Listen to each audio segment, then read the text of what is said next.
Hi, I just wanted to say hello. I'm with my wife here. Lori. Yeah, and I'm Jonathan, and we are here with Autoimmune Secrets, sharing with you this life-saving resource so we can help make a better future, a better tomorrow, a life where people are not suffering with these conditions that they don't need to suffer with, and that they can turn these horrible symptoms around, this horrible experience, by using the tips, the tools, the strategies, the protocols that our experts outline and that we prove through all these amazing case studies of these beautiful people that have been so generous to share their lives with us. So we just want to encourage you to make that decision today. We've been so incredibly blessed by being exposed and being part of this community of health professionals that dedicate their lives to researching all of these things, and have come out, some of them have come out of their own health struggles and come out victorious, or have helped countless of people. And it's just amazing, and it's transformed our own lives to be part of this community. And we're inviting you to be part of this community. We're inviting you to take up the torch and light it up and share it and spread it. Expose these truths out into the community that will save lives. We are just ordinary folk that are just trying to spread this out to as many people as we possibly can. And you can be a part of that as well, just by sharing this information, just by popping it into a DVD player and being able to watch it and share it, give it as gifts. So much life-giving information, and you can be part of spreading the word just as we have. So thank you so much for your consideration. That support allows us to keep going and making a difference in parts of the world that need a lot of help. The East African famine right now, we're seeing people on the brink of starvation, and they truly need that support. So that's why we've, as a family, my wife and I have made that commitment to stay working with these people as we have for the last 5 years, to continue. And we donate a large portion of what comes through the purchases of the silver and gold package of Autoimmune Secrets goes to this particular charity and some others that are very, very meaningful, doing wonderful things, saving lives, both in these countries and in our own lives. And we've definitely committed to those that have lost their lives because of starvation, something as simple as being able to feed someone and change their life around. Those that have passed away, we've made it our mission to carry out and let their death not be in vain, and also just to continue to help those that are at the brink of dying because of starvation or because of malnourishment. We want to help them, and you can be a part of that as well. Yeah, so we just thank you for coming with us in a journey, and we're sharing something that's very important to us. We're here for you, we're here for what you're experiencing, and we've created this resource to be valuable to you, to be priceless, so you can have a tool that will change your lives, help to save the life of someone you love, help to save your health. There's no greater gift that you have to offer the world than having your health, because from it, you can have every other great thing, a wonderful thing. So go ahead and make the decision today to help support our mission by clicking the link below and owning either the silver or the gold package of Autoimmune Secrets. Thank you so much.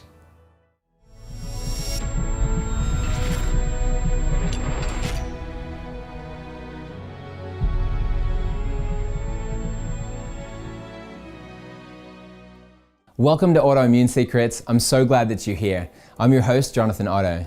In the previous episode, we looked at the link between metabolism and autoimmunity. In this final episode, you'll learn what a healthy anti-inflammatory diet looks like and the most useful herbal remedies, essential oils, and supplements for safely reversing autoimmune disease. These easy-to-follow strategies can have a drastic effect on your health.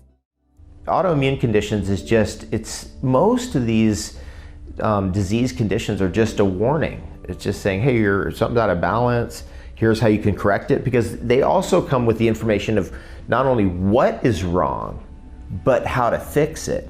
Pain has two messages. It tells us what is wrong, but if we meditate on our pain, it also tells us how to fix it. Like a lot of viral diseases, Lyme is an infection of opportunity. So it happens to be especially ferocious and potent, but it is also more so when your body is vulnerable. So maintaining optimum health And maintaining the adaptability of your body to respond to infections is really, really key to being able to overcome this infection as well as many others. I wish with all my heart that I had had a holistic doctor like this one to test me from the moment I was born, and I could get this complete picture of what my life could be like, that I wouldn't, I didn't get tested till I was 35, and I wish that I had known. And in the same way, I want my kids to be tested and learn as soon as possible so that we don't have to do the medication route unless it's absolutely necessary, that we can heal with food and learn how our bodies process things and get just a full, complete picture. There's so much information out there and so much pain and suffering that can be either eliminated or just healed in the process. And I wish that every single person around me could get this picture. I can't even say it enough. I tell all of my friends about it, and I don't know, you can't make anyone do something they don't want to do, but it's complete life-changing, completely life-changing. Just do it, it's worth it. Go for it, take the plunge, find a way to make it happen. It's totally worth it. Effective treatment protocols. First of all, I don't agree with the pharmaceutical approach, especially antibiotics for chronic Lyme disease. Antibiotics can be detrimental. They destroy gut bacteria. That's commonly known across the board. But also science is now showing that antibiotics actually damage the mitochondria. And the mitochondria are the energy cell factories of our body. Every single cell in our body has mitochondria, these little energy cell factories in them, except for like the red blood cells. But I mean, there's literally tens of billions of these things in our body. I mean, it's like there's a tremendous amount. And the idea is, if you're having fatigue, if you're having energy issues, because these are like the ATP energy cell factories at the cellular level, I think antibiotics can be a contraindication of, when you're having fatigue and energy issues. And so oftentimes, if you don't have energy, then you're not sleeping. If you're not sleeping, you don't have energy, and it just gets you in this, downward spiral. So this is something where you put that little girl in a rheumatology department at a major hospital. They're going to put her on steroids. They're going to put her potentially on immune suppressing medications. And she's going to have a future where they're mitigating her symptoms and telling her it's just all we can do. This is all we can do for you. There's not a whole lot left we can do for you. But those long-term steroids like that in somebody so young, what is the side effect? I mean, it's a very well scientifically documented side effect of steroids that they cause bone loss. Now we have a little girl who's not gaining weight, right? And we're going to put her on a steroid so that she now, not only does she not gain weight, but now we start implementing bone loss before she's even formed her skeleton. So we saved her. We saved her from all of that in her future, because if she would have gone mainstream care, that's what would have happened. She would have been in that situation, because that's the standard of care for that particular condition. And when my wife, when she was diagnosed, she had some health issues when she was 7 years old. The doctors gave her some medication that caused brain encephalitis, which is basically brain swelling. And during that, she went into a coma for a little while. And her mom was very persistent. And she's like, I'm hearing about this thing. Granted, this is 25, almost 30 years ago now. I'm hearing about this thing called Lyme. Can you test for it? No, I don't think it's that. Well, finally they tested for it and they found out it was. So then they started her on IV antibiotics for a year, gave her oral antibiotics for another year. And I just look at that, and obviously I'm biased, with her story and just what I see from a client when I work with clients as well too, and their stories. But if that was the solution for her, she wouldn't have had any of these other health issues that happen. Having to have SVT, supraventricular tachycardia, where her heart would just take off racing. They clocked it one time in the ambulance at 260 beats a minute. And she was literally just talking with her mom in the kitchen, not doing anything active. Her heart just took off, passed out. Mom called the ambulance took the heart rate, it's 260 beats a minute, and having a couple heart surgeries, supposed to go to the Junior Olympics for swimming and having to pull out because of health issues.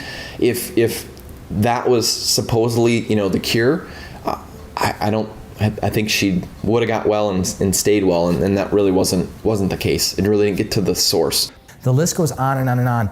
Don't take drugs preventatively, which is the most ridiculous thing that's been taking over our medical world by storm. You use a pharmaceutical, you get a surgery when it's necessitated, not because of a potential. So you minimize toxins, and I'm telling you, you're gonna be happy. There are numerous dietary protocols that help a person with autoimmune disease feel better. In many cases, a dietary approach can produce a complete remission of the condition. The goal of the dietary approach is to help the body reset, nourish itself, and reduce inflammation caused by reactive foods, as well as to help you reconnect to an intuitive way of eating, where eventually you'll naturally select foods that make you feel better and avoid those things that make you feel worse. The obvious things to do, of course, is going to start with diet. You've got to be eating real, uncontaminated whole foods in the manner in which nature intended you to do so. And, it's kind of interesting, isn't it? Because if you look at, say, two groups like the Okinawans or the Seventh-day Adventists, what's interesting? The SDAs are kind of interesting because they're blended into the general population, say, in America. And what you see is much, much lower levels of metabolic disease in populations that are actually eating according to species. And I'm a farmer's boy. Your pasture livestock don't die of human diseases because they're not cooking in the fields and they're not eating fake food. And the same with wild animals. But I often say, if you look at your dogs and cats, what are we feeding them? Cooked, ground up bits of their mates out of an aluminium can. And when they get sick, we run them off down the vet for shots and drugs. So we're certifiable with that sort of attitude.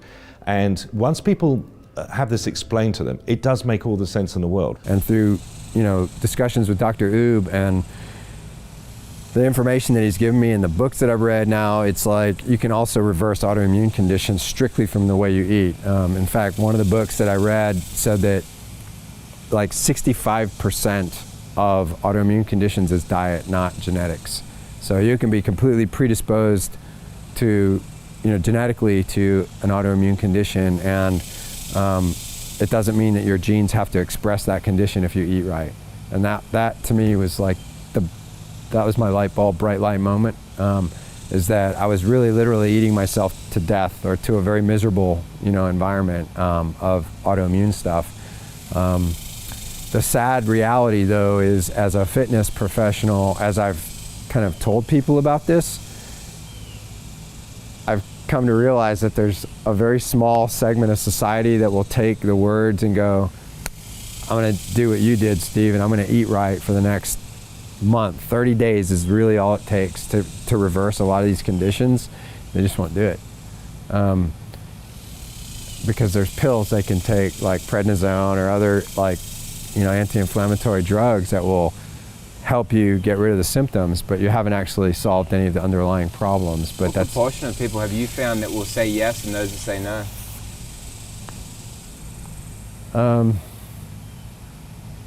Out of the people that I've spoken to, probably 70% won't do it. And only about 30% will actually take a proactive approach to eating right. And because the issue is, you can't just eat right a little. You got to go all in or nothing. And that's because it's not about, removing gluten most of the time. If that ends up being the thing that ruined your small intestine is the gluten problem, then you can't just eat a little gluten because the problem's still there. And like Dr. Oob explained to me, and now that I've read, is like, if your immune system starts to fire off on gluten because it recognizes gluten for some reason as an invading body, it has a long memory. And so you can't just get off gluten for a couple of weeks and go, I'm good. Because even if your gut starts to heal, your gluten sensitivity, your antibodies are there, and your body remembers that. And so you got to go all in. A good example of an autoimmune disease would be the problems with modern wheat. Modern semi-dwarf high-yield wheat is a hybridized and a genetically jinked version of Emma wheat E-M-M-E-R, Emma wheat. This was the wheat the Roman legions marched on, that the pharaohs farmed prolifically out of the Nile Valley for all of those dynasties. And it was really as an outgrowth of World War II, after the U-boat blockades, stopping the Canadian shipping coming over, bringing the wheat over to England, that we almost starved to death in Britain. So after the war, it was determined they were going to genetically modify. And this, by the way, this was before gene splicing, so you're looking at crude genetic manipulations of wheat to boost yield. That was essentially the task. What we end up with is something that's been described by a leading American cardiologist, Dr. Bill Davis, as, quote, a perfect chronic poison that can rip semi-permeable breaches in the gut, allowing wheat peptides into the bloodstream, which essentially fires up the immune system in a panic attack. And this is one of the chief problems we see triggering, say, rheumatoid arthritis. And wheat has been linked to a huge number of problems, again, not least of which that the wheat tends to be heavily sprayed prior to harvest as well, so you're getting a lot of that going into the food supply. So wheat's very troubling, and it's not the wheat our grandparents used to enjoy by any stretch of the imagination. This is something that's come into our midst.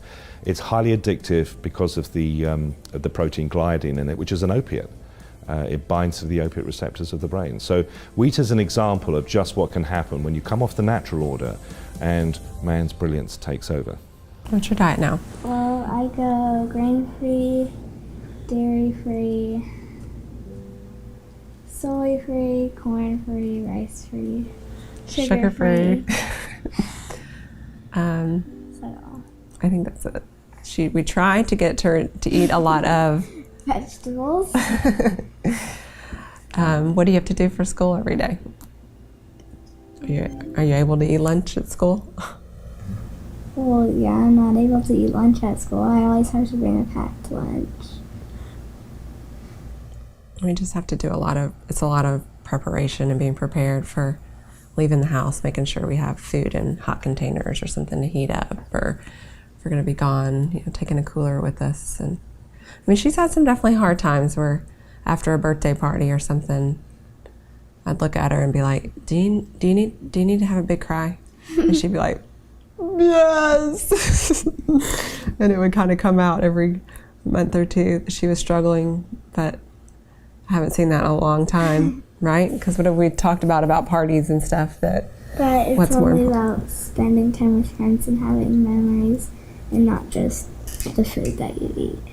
So we've all kind of had to change, our mindsets, that it's not about, Christmas isn't about, obviously it's about Jesus, but getting together is not about what is everybody bringing to eat, and birthday parties are all about, which you don't realize how much of that you think about those things going in on that. And so we just had to have a lot of conversations and about, do you want to go and have the experience and have the memories and the time with friends and all that? Or is the food stuff too hard for you because they're going to be eating pizza and ice cream and cake? And she's always chosen, no, it's okay, I'll take my food and I want to go have time with my friends.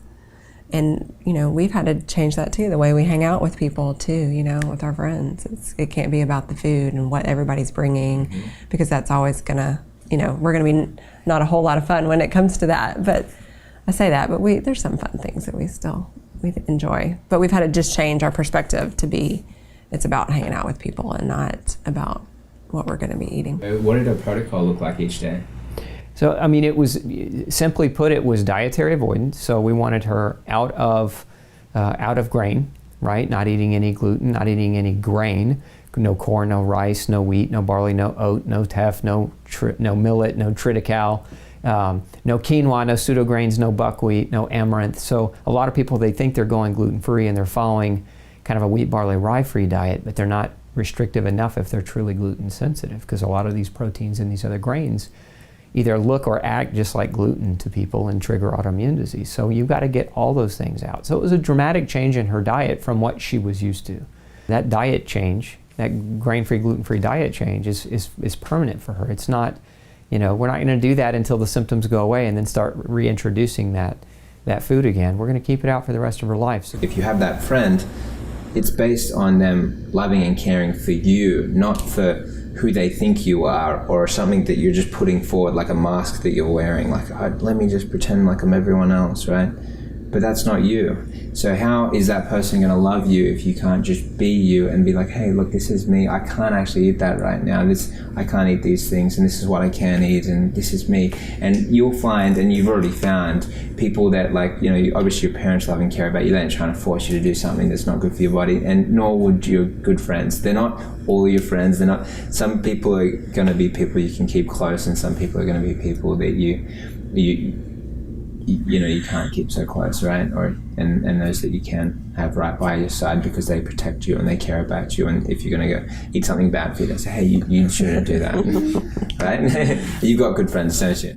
So the biggest challenge for her was the learning curve, and just getting through that and figuring out what foods she could eat that she also enjoyed, and that her mom could make or cook for her, and how to navigate social situations in school. And, you know, those are where the biggest challenges come for a lot of these types of patients. But I mean, think about it, Jonathan. You've got pain and you've got rashes all over your body. Would you rather change your diet or live with those things, right? And that's the decision that people get to make. Like, that's the great thing about functional medicine. It's their choice, not mine. I just deliver the message. And then they get to figure out whether or not it's worth it for them to be pain-free, to be rash-free, but to change the way they eat. And I like to say, change the way you eat, change the rest of your life. Okay, what might I react to, right? Like the top sensitivities, the top allergens. Nuts are up there, corn's up there, soy's up there, dairy's up there, wheat's up there. So an easy thing is, if you're struggling with health, and you're like, I'm not sure what I should eat, pull those out to start with and see how you do. I mean, that alone might immediately help you. But the key with diet is, let's avoid the processed food. So there's a lot of, arguments as to what the right diet is. I think changing it up, rotating the foods you're eating, the timing of when you're eating it is key, but definitely avoid anything that's artificial, like artificial sweeteners. Splenda, aspartame is absolutely toxic. It will absolutely make your condition worse. I'd love to avoid sugar, especially in its artificial form, like high fructose corn syrup, which majority of samples, when they tested them, about 40 to 60% of studies, when they were tested, or 40-60% of high fructose corn syrup actually showed mercury in there. So we were getting not only like a bunch of sugar, but we're also getting toxins like mercury in there. So minimizing sugar content. I do think minimizing grains can be helpful for many people, because it does turn to sugar. It's like super sugars. Vegetables is usually a safe place to start. Really looking at your blueprint can help dictate and guide, what you should consume. Because there's genes for fats that say you should absolutely stay away from, this high saturated fat, red meat, pork, lamb. It'll increase the risk of Alzheimer's in the body. There's other genetics that we know that actually, if you consume all grains and vegetables, actually can put you at a higher risk of cardiovascular disease. That gene's called the ABCG8. And they like to term it the anti-vegetarian gene. So really, I think it boils down to what's your blueprint, where are you at, and what would be best. But easy places to start is keep away from all processed food. I would remove cow dairy if you do consume dairy, but in general, remove the top allergens, which dairy is in that category. Limit the sugar intake, and that should give you a good foundation as far as foods. There are a lot of reasons why a person can develop autoimmune disease, but one of the reasons is because they just eat garbage. They eat food that's bad for them. It tastes good. They get immediate benefit in terms of sugar. Sugar is a very addictive food. You get dopamine release when you eat sugar. But nobody will ever argue that sugar is good for you, unless you're talking about like the sugar industry. They may argue that sugar is good for you. But sugar is bad for you, and we all know that. Well, so Dr. Rube, he talked about how by going on this holistic diet, rather than doing what the conventional doctors recommend, I can actually stop the problem by essentially limiting the amount of antibodies that are in my system, because it's the antibodies that are triggering my thyroid to become overactive and dump a bunch of hormones in my system, which is causing the problem. So by going gluten-free and on this holistic diet, gluten-free and dairy-free. The number one food I would recommend to stay away from is actually cow dairy. That one is a big issue. There was a book wrote called The Devil's in the Milk.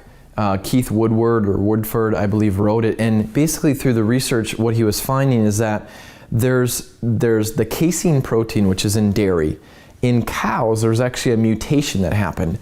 So there's a beta casein protein. There's one called A1, and then there's one called A2. A1 is the mutated one that actually causes harm for us. A2 is actually fine. So when you look at beta casein protein, goat, sheep, they don't have this mutation. So they're only A2, beta casein protein, which is oftentimes why people do fine with goat dairy versus cow dairy, if they have sensitivities to cow dairy. But in the cow dairy, what happened is a mutation happened years ago. And when the mutation happened with the beta casein protein, with this A1, those cows actually started making more milk. So as a farmer, you get paid per, weight of milk and production. So the farmers, without even realizing it, bred the cows so they basically all have A1 beta casein. Well, to swing it back in here, research shows that there's basically a byproduct or a chemical in there, BCM7. This is 23 times more reactive than gluten is in our body, this beta casein A1 protein. So it's becoming more and more known that you actually can find A2 dairy, A2 milk, A2 cheese from cow.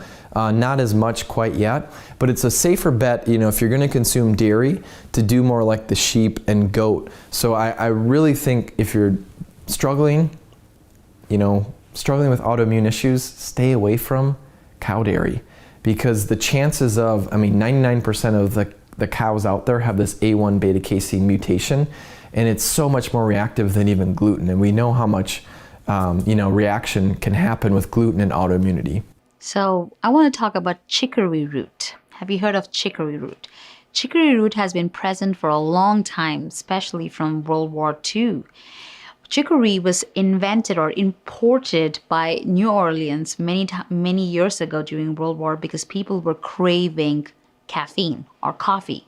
When there was decreased amount of coffee available, New Orleans started increasing the chicory amount and decreasing their coffee amount. And now if you go to New Orleans, you'll actually have a drink made with roasted chicory root. The reason being, chicory root actually tastes like coffee. Why is this important? We know the side effects of caffeine. Caffeine basically boosts or increases our epinephrine and our cortisol levels, so gives us a boost of energy when we're sluggish or tired. But once it spikes up, there is a very good tendency for it to again steeply decrease or have a low, and then you go back into a state where you want more coffee. Chicory root, on the other hand, does not do that.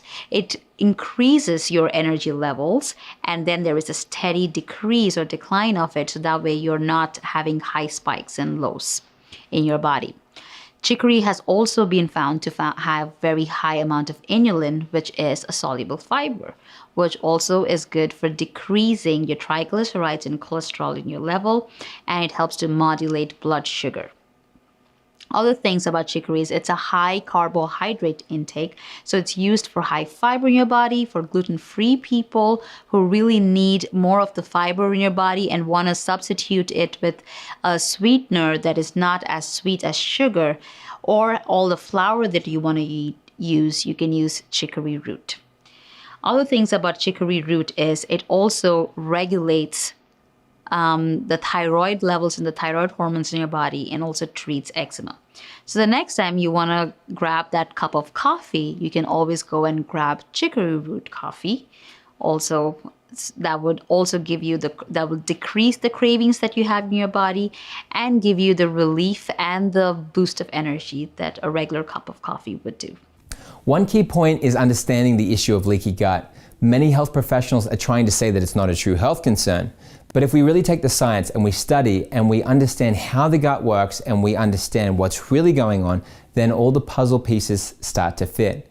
We finally can understand why our bodies are attacking themselves when doctors in the medical community are not actually understanding what's causing autoimmune conditions. Now that we've kind of covered that, what do we do about this? Okay, how do we correct this? Doc, what can I do, right? Okay. The fastest and most effective things that I've found in autoimmune disorders, okay? Number one, digestive enzymes. And not just a little bit of digestive enzymes. You got to take a significant amount of digestive enzymes. Now, what does this do? This, one, it digests the food that you're consuming, okay, into the smallest particles possible. So instead of a particle size of my fist floating through the gut wall, you know, if this is the gut wall, I got a particle this big coming through the gut wall. This is going to cause massive inflammatory response from my immune system, right? If I have this tiny little particle float through, that's not going to be so bad. Okay, the immune system can actually do something with that. It can work with that. These big particles floating through, it can't work with that. Okay, that hasn't been broke down enough for the immune system or the body to actually use. And so it's treated as if it was a toxin. Okay, so digestive enzymes break down the food into very, very small particles. That helps. It doesn't fix the problem, but it helps reduce the inflammatory response. If we can change diet where at least we just have a rotation diet where we have more variety. We're not eating the same thing every day, day in, day out, okay? Number one, with the diet, if we can change the diet so we're rotating, we're always eating something different every meal, okay? That's one. Digestive enzymes, adding digestive enzymes into the routine. That's number two, very, very, very helpful. Number three, we have to seal that leaky gut. We got to reduce the inflammation in the gut itself. At drnewsom.com, I have an inflammation protocol that works very well. There's another product that we've developed called Black Brew that is extremely good for sealing or has an astringent action. Okay, an astringent tightens up the tissue. Okay, and this has an astringent action on the gut. Very, very helpful for sealing up that leaky gut. The next thing is probiotics. Okay, so we go rotation diet, enzyme therapy, natural herbal anti-inflammatories, right, to reduce inflammation, and then probiotics. Okay, you cannot heal a gut without probiotics. You have to have those probiotics. Without probiotics, you'll just spin your wheels. Okay, you'll spend lots of money, lots of time, lots of effort, and stay in the same situation. Okay, it's the probiotics that get into the gut and actually fix it and keep it fixed. Okay, if we don't recolonize the gut wall with the proper microbes, the gut wall will always stay irritated. Okay, you'll reduce inflammation and it'll get irritated again. You'll reduce inflammation, get irritated again.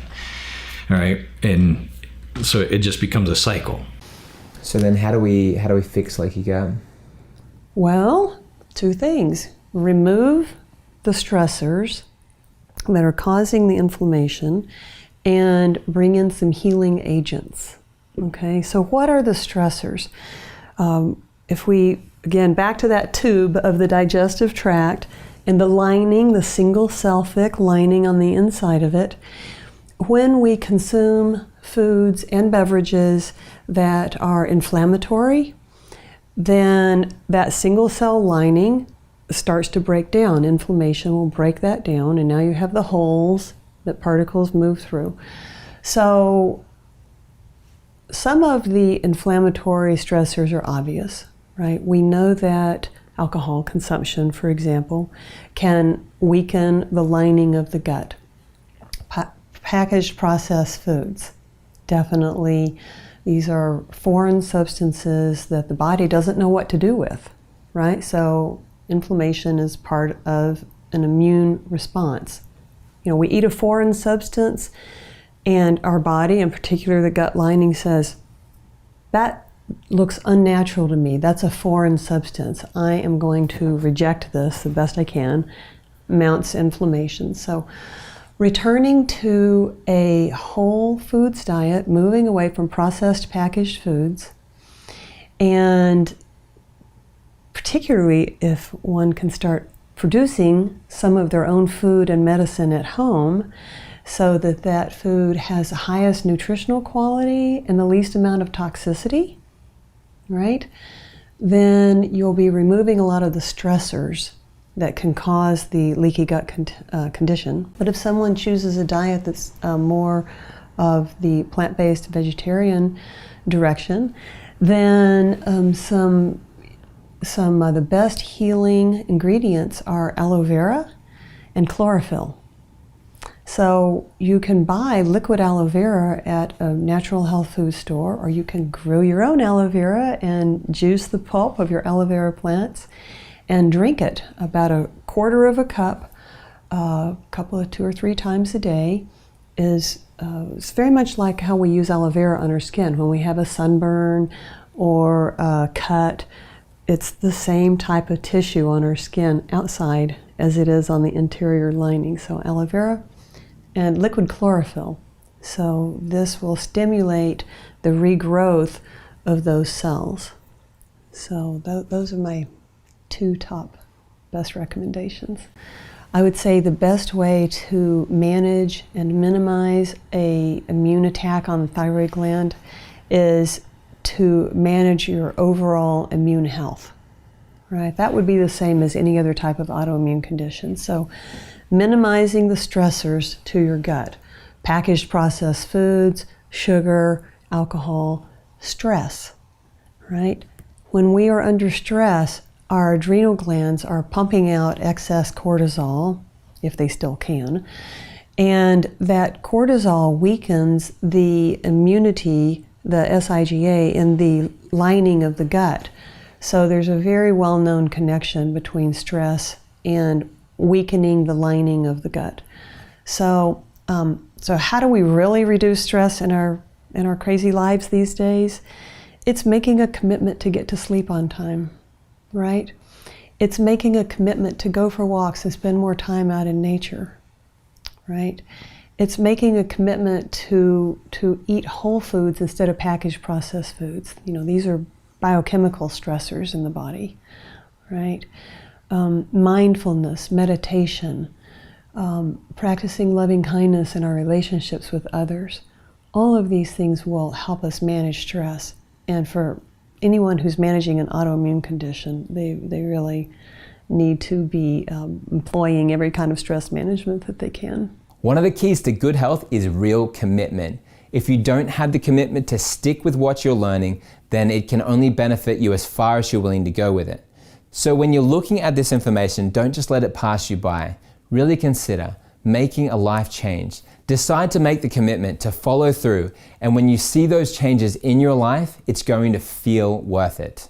Diet perspective, you can look at it a couple different ways, and I don't believe there's one perfect diet for everybody, and we're understanding this from a science side more and more, just looking at genetics and, you know, carbs and types of fat and protein and the amounts that, you know, each of us can handle and what seems to be the best. But looking at dietary across the board, I think it's good for everybody to, you know, stay away from pork or, you know, pork products, also the bottom dwellers as well too, and it's all related to toxicity. You know, that these animals don't sweat, they don't really chew their food well, they don't digest well, and if we consume them, you know, we're going to be bombarded with toxins. And even modern science has backed this up and really shown, yep, pigs really, even in a clean environment, still are definitely dirty, you know, toxic animals. The whole idea of bottom dwellers is that they're the ocean cleaners. So whatever toxins are in the ocean, these, you know, creatures or animals are cleaning that, and then if we consume them, then we're getting that bombardment. So I really believe, you know, staying away from that type of food is important, personally.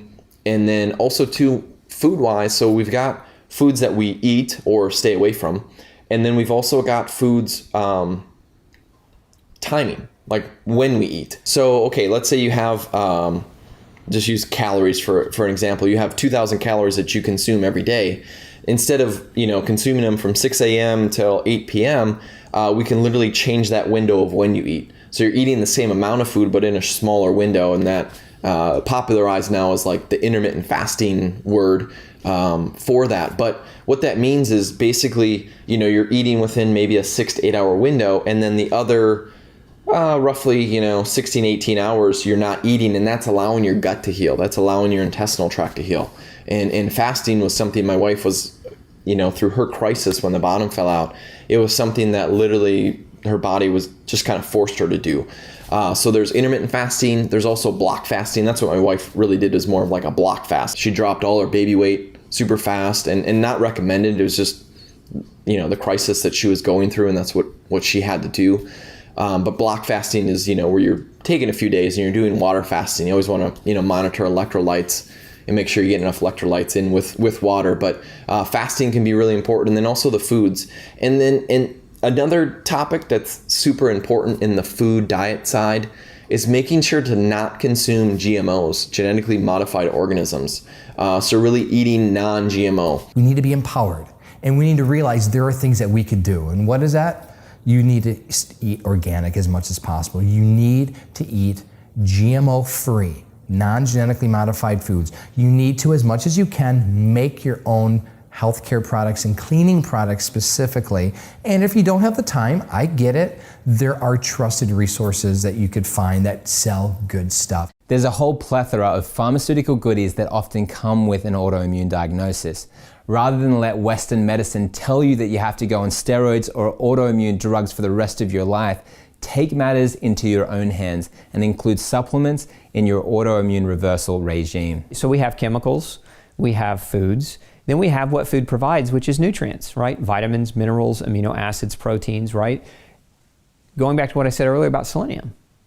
Selenium deficiency can trigger an autoimmune thyroid condition. Vitamin D deficiency has been very well studied to be causative, meaning vitamin D deficiency can cause, listen to this, if you have rheumatoid arthritis, can cause rheumatoid arthritis. Now, how many of you listening to this program are seeing a rheumatologist and you've never even had your vitamin D levels checked, right? One of the very first things that you should demand, one of the very first things that you should do. And if your doctor won't run the test, get with an independent lab who will run it for you. And there are lots of those out there that'll do it for you without a doctor's order. But it's critical, right? Vitamin D.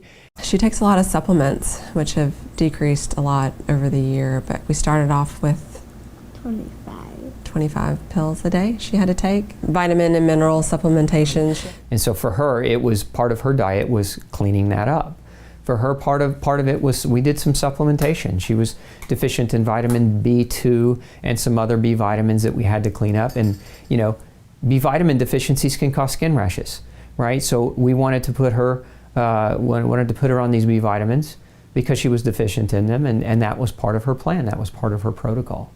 The other part of her protocol was, as the pain subsided, was to get her back to function, was to get her back to gymnastics, was to get her back to activity, and to be able to get her back to being a little girl again, right? Living life again, as opposed to being crippled with pain and crippled with a rash that, other kids are cruel. They look at your rash, they make fun of you. So again, in her case, it only took 4 or 5 months to really get that down. But it's a lifelong change for her. But she still takes lots of supplements to help with her just vitamin and mineral deficiencies that I can't explain really well, but he explains amazingly, and how they relate to joints and all that, stuff. And then she takes stuff to help with inflammation. If she ate vegetables a little bit more, maybe we wouldn't have to take as many, but she's working hard at it. So she started off like, a little pill, like, I can't do that, I can't swallow it, And now we were laughing. She's like, oh, those are so small. Those are so easy, right? And now she only takes 9 a day instead of 25 that she started on. One of the nutrients I would really like to talk about is magnesium. Magnesium is present in a lot of different things, but statistics have shown that only 25% of the population in the United States is actually getting the required amount of magnesium. According to studies, magnesium requirement for women is between 300 to 320 milligrams per day, and in men it's between 400 to 420 milligrams a day. But many of us are not even getting 200 milligrams, if any, from the diet that we're eating.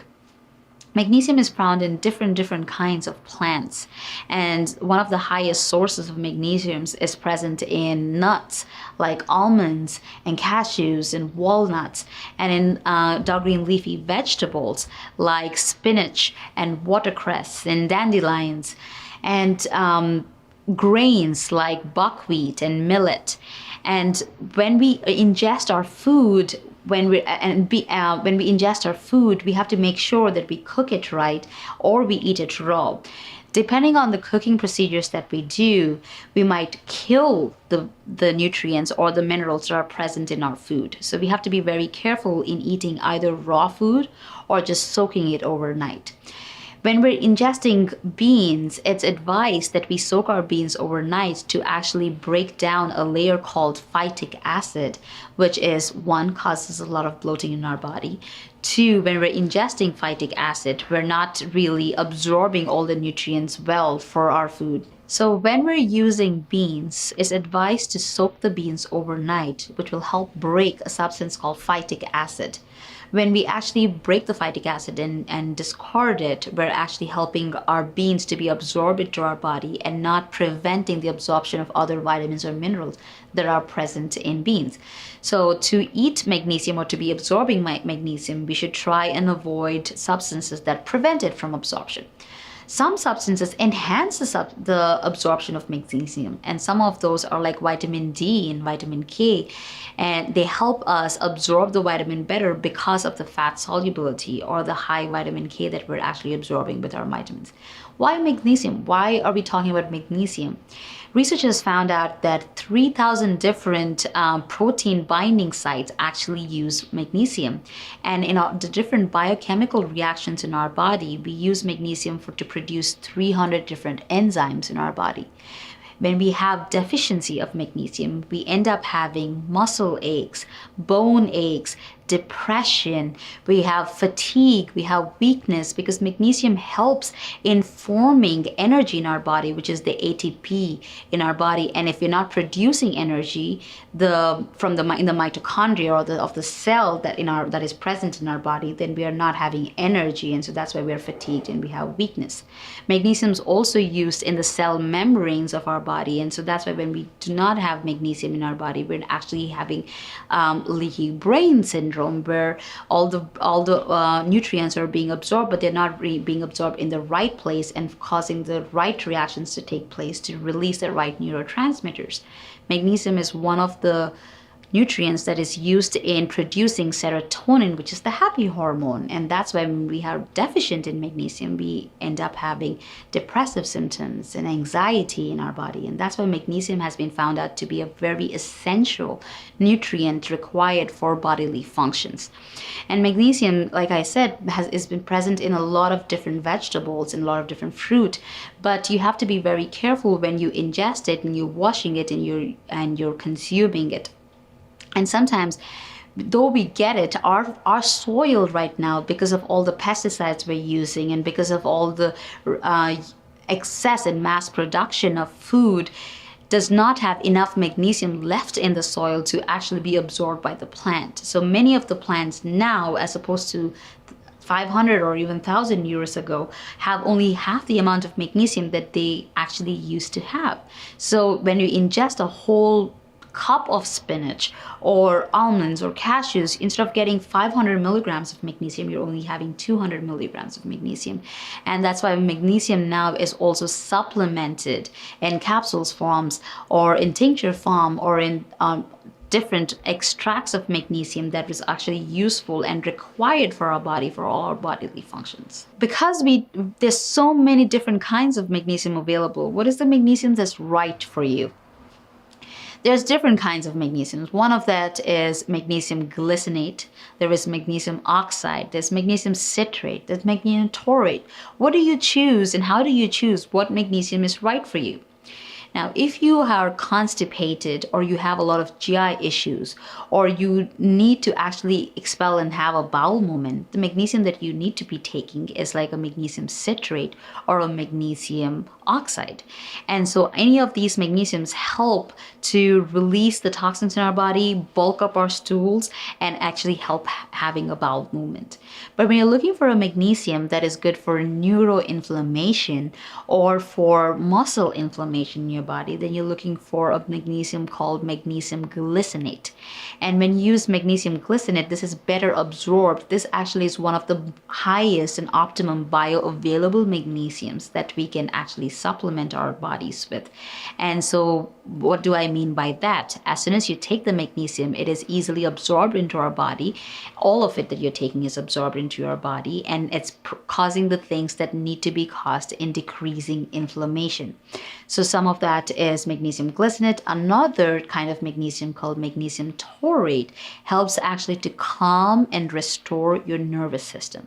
So there you go. There's different kinds of magnesiums that you can ingest as a supplement, but the plant magnesium, we still not sure what plant has what magnesium, but eating plants with the different kinds of substances that enhance absorption of magnesium, like I mentioned, vitamin D3 or any fatty substances or oils that you're eating with this dark green leafy vegetables, helps to break down this magnesium and absorb in our body the right way. The goal in healing or reversing autoimmunity is to find the root cause of the inflammation and put out the inflammatory fire. Putting the autoimmune fire out is a multifaceted process through many lifestyle changes. A supporting factor in extinguishing inflammation from autoimmunity can be the use of essential oils. Jonathan, one of my favorite essential oils is frankincense.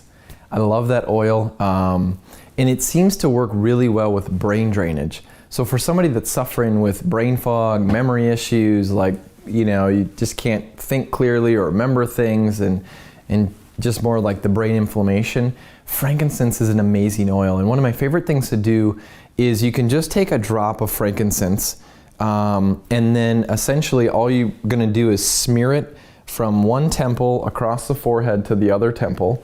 You can also mix it if you wanted to. You can mix it with a carrier oil, and all that means is you're just mixing, you're putting like a little bit of olive oil or jojoba, looks like jojoba oil, or coconut oil, or like an MCT oil or fractionated coconut oil with a drop of frankincense, or you just put the drop on, smear it from the temple across, and then you'll have some on your hands. You can kind of rub it on the sides of your neck and even the base of the skull.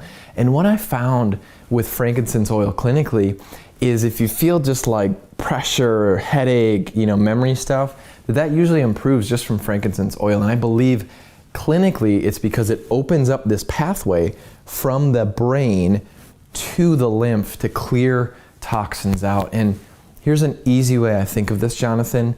When you're awake during the day, your brain basically is inflaming. There's fluids that are being added. There's these cells in our brain called glial cells. So they become inflamed and there's a bunch of fluid in there. When you sleep, that's when those cells actually drain. So this is where the term glymphatic, if you've heard of the glymphatic system, comes in, where it's basically the glial cells draining at night. So for somebody that doesn't sleep enough, they're going to have inflammation in the brain because there wasn't proper time for the brain drainage to happen. So frankincense is a way, frankincense essential oil is a way to actually open that pathway up and help the drainage. There's some other things with brain drainage as well too, like just getting enough sleep. You can always prop your bed up actually just a few degrees so your head's actually a little bit higher than your feet. And that actually kind of promotes brain drainage as well. Again, focus on lymph and the liver bile duct too, but frankincense, I really love that as an essential oil. So that it goes far beyond those nutrients that we would consume for plant medicine and everything else. Even the scents and these amazing chemicals that are made by the plants that would go on to make the essential oils, the herbs and the spices that would go in there, have been crafted to have medicinal qualities that will impact your endocrine system, your hormones, without it ever being ingested. Just the touch to a neuron within the nasal membrane can trigger areas of your brain towards pleasure, peace, security, without ever ingesting your food. And so we use our essential oils oils as these medicinals that can have instantaneous impact on your whole immune system, on your whole parasympathetic and sympathetic nervous systems, can shift in an instant from the impact of these distilled parts of the plants that were there to give medicine through their scent, through their visible beauty, through these chemicals that are exuded from these plants and herbs. The flower essences are some of my favorites. We actually have an energy camera in clinic that can look at your human energy field in areas of stress. And to date, we've found really nothing that acts quicker on those areas of stress than the flower essences. These are the extraction of flowers that have bloomed and are putting that exuberant joy into nature. And we extract those scents and some of those chemicals from those flowers, and you put this into a tincture, a couple drops under the tongue, and you can see instantaneous shift. One of my favorite go-tos is Rescue Remedy, an age-old therapy of an essential oil from the Bach flower family. And that compound, just a few drops under the tongue, can break an anxiety attack in an instant. It can help ground you for a moment to say, here you are in beauty. Here is you in nature again. Nature holding you, loving you, holding you in its joy of a blossom of a flower. These are the things and the essential oils and the flower essences that are powerful tools that often are too late in arriving. And so if you haven't experienced them before, I strongly encourage you to look beyond the food for just its nutrient content and start to think of the bounty of joy that can come out of those in these other forms of the essential oils and the flower essences. I will explain what tinctures are. The tinctures that I use are herbal tinctures. They're straight up herbs. They're not essential oils. So essential oils are, say I use lemongrass, very common essential oil. You're gonna break the lemongrass into tiny particles and then compress it to make 1 drop of oil. That is essential oil. It's a highly concentrated part of the substance lemongrass. A tincture, an herbal tincture of lemongrass, also called Melissa officinalis, is broken down in the same way, but it's not put in an oil base, it's put now in an alcohol based. So it's still, or a glyceride base for a child. So it's still a broken down plant, but now it's not as concentrated as an essential oil is. So yes, I use tinctures, so that is my herbal remedy. So instead of giving straight up plants where I have to give large quantities to attain the same amount of effect, I would give it to you in a tincture form, or I can break down that plant and give it to you in a capsule form, depending on how you would ingest it. My goal and my purpose is to help people use natural therapies like essential oils to really get down to the basics and do it yourself. Now, I get it. I have 4 children. I'm married. I am busier than I care to admit. We're not going to make every single home and body care product. We're not going to make all of our cleaners. There is balance, yet the purpose is to minimize those chemicals that we know are bad. I mean, there are so many of them, and about focusing on creating products at home that you really can pronounce the ingredients. You know, basic essential oil based DIY recipes are absolutely key, that you know for sure that you're doing your best. And airborne pathogens. There's so many different things that we need to consider. So there's essential oils, and you'll get some disagreement out there of, should we actually ingest oils or not? I think if it's good quality, I think there's no issues with, ingesting essential oils at all. But I've seen, when you take in essential oils, you can actually do essential oils internally, even for parasites, and other basically bacterial disturbances and microbiome disturbances, and that tends to help to autoimmunity. So yeah, I can definitely see that. But again, as soon as you say autoimmune, I'm like, gut. You got to work on the gut to some degree. Somehow you got to focus on it. And even if it's just rubbing an essential oil topically over your stomach because you got a stomach ache, or like massaging to try to get peristalsis, moving. I mean, there's so many different methods you could use. And what about essential oils? Did you ever use essential oils? I do use essential oils. I love them. Can you tell me about that? And why do you use them, and in which situations? What for? And, yeah. I have a really, really defined sense of smell. It's by far my strongest sense, and so I love essential oils because I love the smells. So I use essential oils. I take a lot of baths. I use them in my baths. I actually had a young person I know give me a bracelet with beads that you put essential oils on.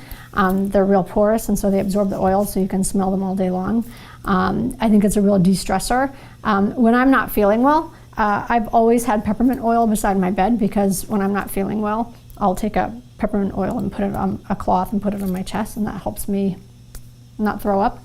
Do you think there's a use for essential oils in psychiatry? There is. There's one in particular that's had a lot of studies done. It's a oil that comes from lavender. It's called Selexon 80. And there's multiple lavender oils, but the Selexon 80 has been extracted and purified.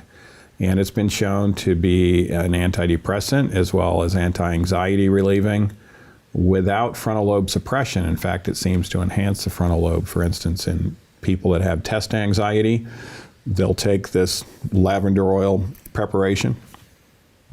It's called Lavella or Selexon 80. And they will actually do better on the test. Their anxiety will be better, and they'll actually do better. So cognitively, they'll perform better than if they had the test anxiety without the lavender oil on board. And so there are things like that that we study. We've actually published studies on it ourselves, several of them. And it also helps people get off of benzodiazepines easier, the Valiums and the Restorils and the Xanaxes and those sorts of things that are so prevalently used, that are used for anxiety but suppress the frontal lobe and are going to cause more problems down the road. Have you seen any people individually that have used lavender oil and they've got results like this? Oh, absolutely. Well, we had a case in our last program that she was on Xanax for a while and then changed over to Valium in preparation for the program because that's a little easier to get off of. And she had been on this drug for years. And when she came to the program, we took her off it wisely through a weaning method and then replaced it with lavender oil. And she was able to successfully get off benzos, where previous to that she thought it was impossible for her to be able to get off it, even though she knew she was having bad effects from it. She thought she would have to be on this drug for the rest of her life, and her doctor thought that too. But now she's completely benzodiazepine free, and part of the solution, it wasn't just the lavender oil, but it was the physical exercise and the light and also the spiritual component of the program that was very helpful for her to be able to get off that. But we actually did studies on, it's one of our published studies, comparing in our own program those who would put on lavender oil versus those that we didn't in getting off of benzos, and we found that the ones with the lavender oil did better.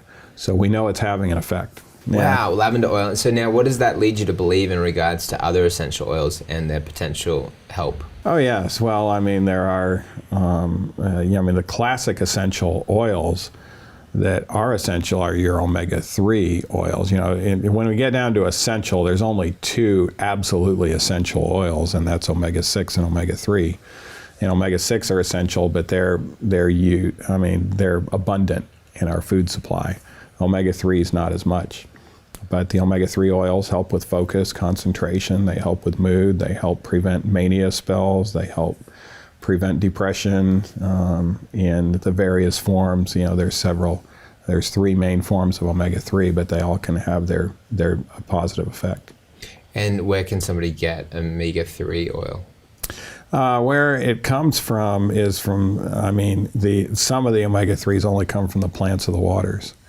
And our body can make those oils from land plants like flaxseed or spinach.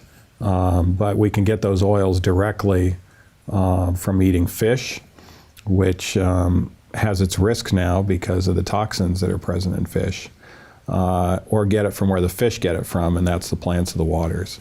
So there are preparations called Opti3 that have DHA and EPA in them that are far safer than any fish oil on the planet and have some very positive effect in mental health. And we utilize those quite a bit as well. Yeah, wow. And because, frankincense, people are using it for different things. Some people are using it in part of their regimen for cancer as just a part of it, right? Not everything, but a part of it. It can be used for certain gastrointestinal disorders. We utilize it, ourselves. Frankincense. Excellent. Yeah. And do you see results with? Oh yeah, absolutely. I had a patient just today that I was seeing with significant nausea, vomiting, abdominal pain issues. Couldn't he'd been to many doctors and had all these scope tests and couldn't figure out what was going on. And we did a comprehensive analysis, and one of the first things I put him on was frankincense. And this was a young man who, to tolerate his condition, was having to utilize marijuana, every day, multiple times a day. And he said after he started the frankincense, the form that we were using was called betaine, HCl, but after he started utilizing that, he noticed that he was so much better that he was able to go days now without marijuana and be fine, where prior to that he couldn't tolerate life or the nausea without it.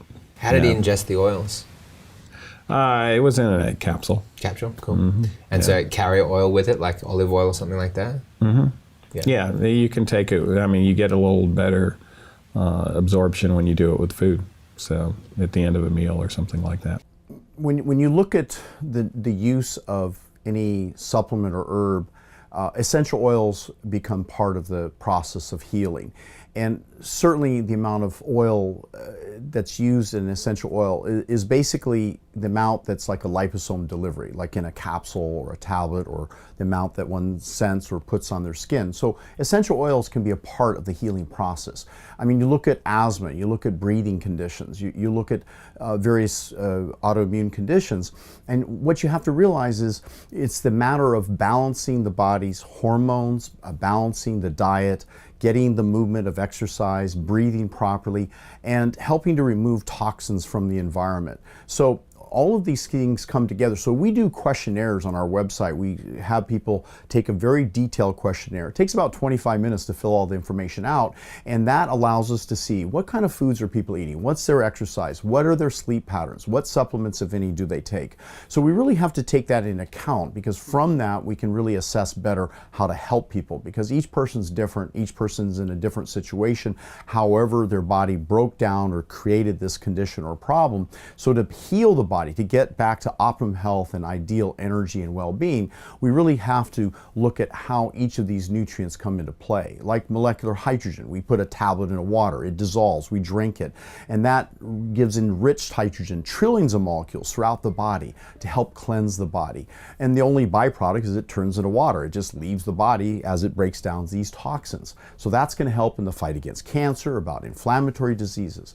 We know that methyl donors, the same thing. You take a supplement and you eat the right foods. These things help to combat the breakdown of tissue. You want to be conscious that you're not further inflaming or boosting the immune function, since some essential oils are immunostimulants.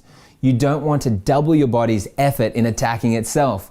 You may want to consider leaving out Palmarosa or Rosaline essential oils out of your stash. When we look at one of the underlying ubiquitous causes of autoimmune conditions is inflammation, I know of no other natural solution that could target inflammation, not only at the cellular level, but at the emotional and spiritual level. You know, essential oils have a direct ability to primarily affect the limbic system, which is our primal brain, right? Your mood, your emotions, your remembrance. Studies have shown that diffusing, just simple diffusing citrus oils like lime, lemon, bergamot, and others like orange have created positive work-life balance for nurses specifically, who have arguably one of the most stressful, underappreciated jobs on the planet. And they found just by diffusing essential oils on the nurse station that they reported being happier at work, less stress, less anxiety, and overall their life became better. What else can do that? I mean, it's a couple cents. You put a couple drops on, and that right there can stop the toxic thoughts. That could stop the inflammatory response that we have shown and we know is a direct correlation to the sympathetic reaction, this fight or flight, overstressed reaction that people get. Why? Because we're chronically stressed as a people. We're chronically stressed. We wake up in the morning, we're worried about our job. We get in the car, we're stuck in traffic, and that causes stress. We go to work, many people hate their job. Stress, stress, stress. You go home, and chances are you're having marital problems because divorce rates are through the roof. And time after time after time after time, things happen, and we're just chronically stressed. This puts our body in a position that when you see that bear, for example, you're designed by God to see that bear and have what's known as that fight or flight response that shunts energy and blood to the right places that you could quickly move and you could quickly get out of Dodge real fast, where that's not the place that you want to be all the time, because that will cause oxidative stress, which has been linked to heart disease, which has been linked to autoimmune conditions, and it will drain you. So what we need to do is we need to calm and we need to get ourselves into what's the opposite, is known as the parasympathetic response, which is the rest and digest.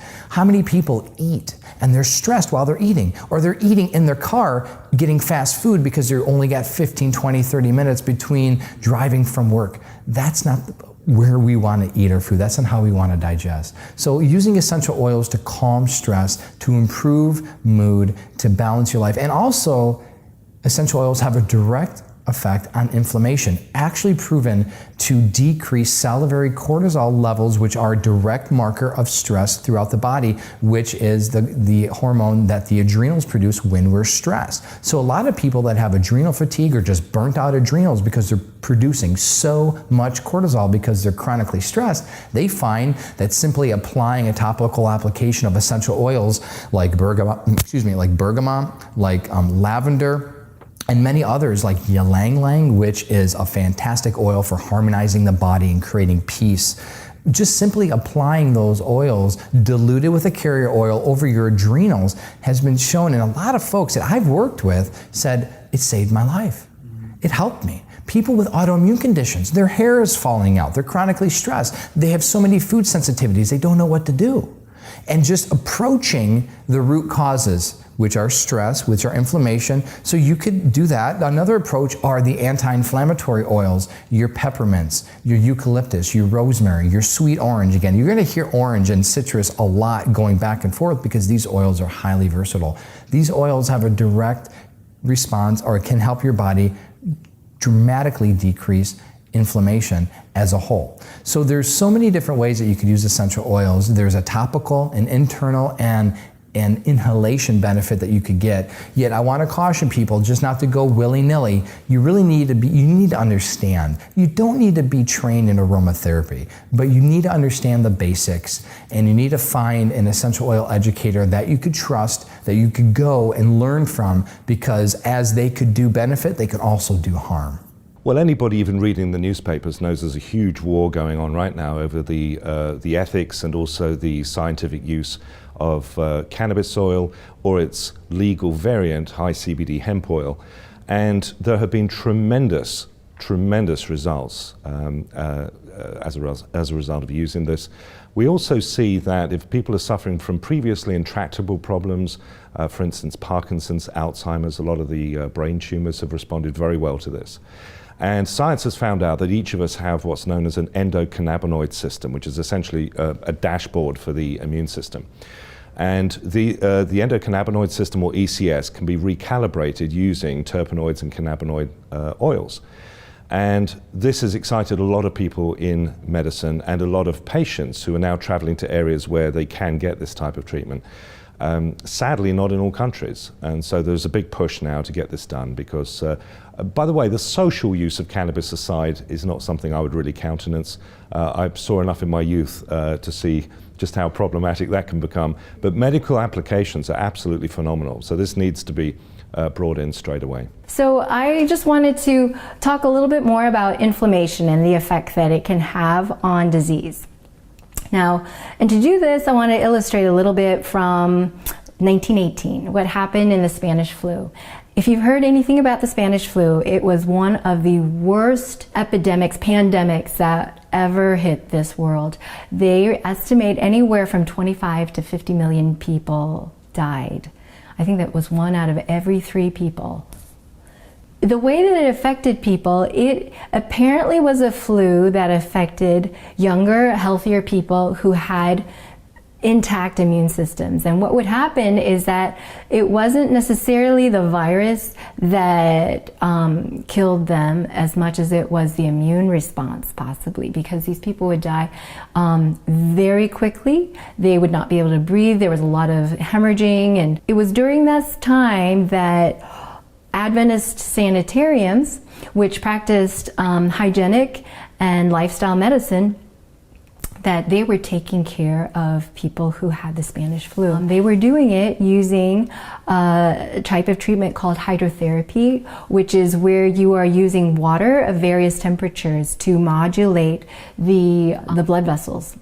And the way that it works is this: if you have so much inflammation that is happening in the system, for instance, say in the lungs, and you have so much cell death that is happening, that it becomes then difficult for your body to go and to even clean this area out. The inflammation, which is described by being swelling, redness, warmth, pain. So all of this is being mediated through the immune cells, which are being mobilized to get to this area. And so with all the cell death, all these things that are happening, now you don't have the ability to even clean out all of this.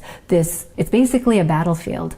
What they were doing with hydrotherapy, the way that it works is that when you have very, very warm water, it will vasodilate these blood vessels out here. And then very cold water will vasoconstrict. And so when you do these kinds of fomentations with hot, wet towels, cold, wet towels, it will open up and close these blood vessels, and it's like a mechanical pump mechanism to get blood in and out of these areas that are stagnant. I've actually been able to help people who, I've had friends who've been on antibiotic therapy for pneumonia, for instance, and they had failed, they were miserable. Some of them had temperatures of like 102, 3 for a week, on antibiotics and not responding. And doing hydrotherapy, even with a hot and cold shower, has been very helpful for a large number of people with this.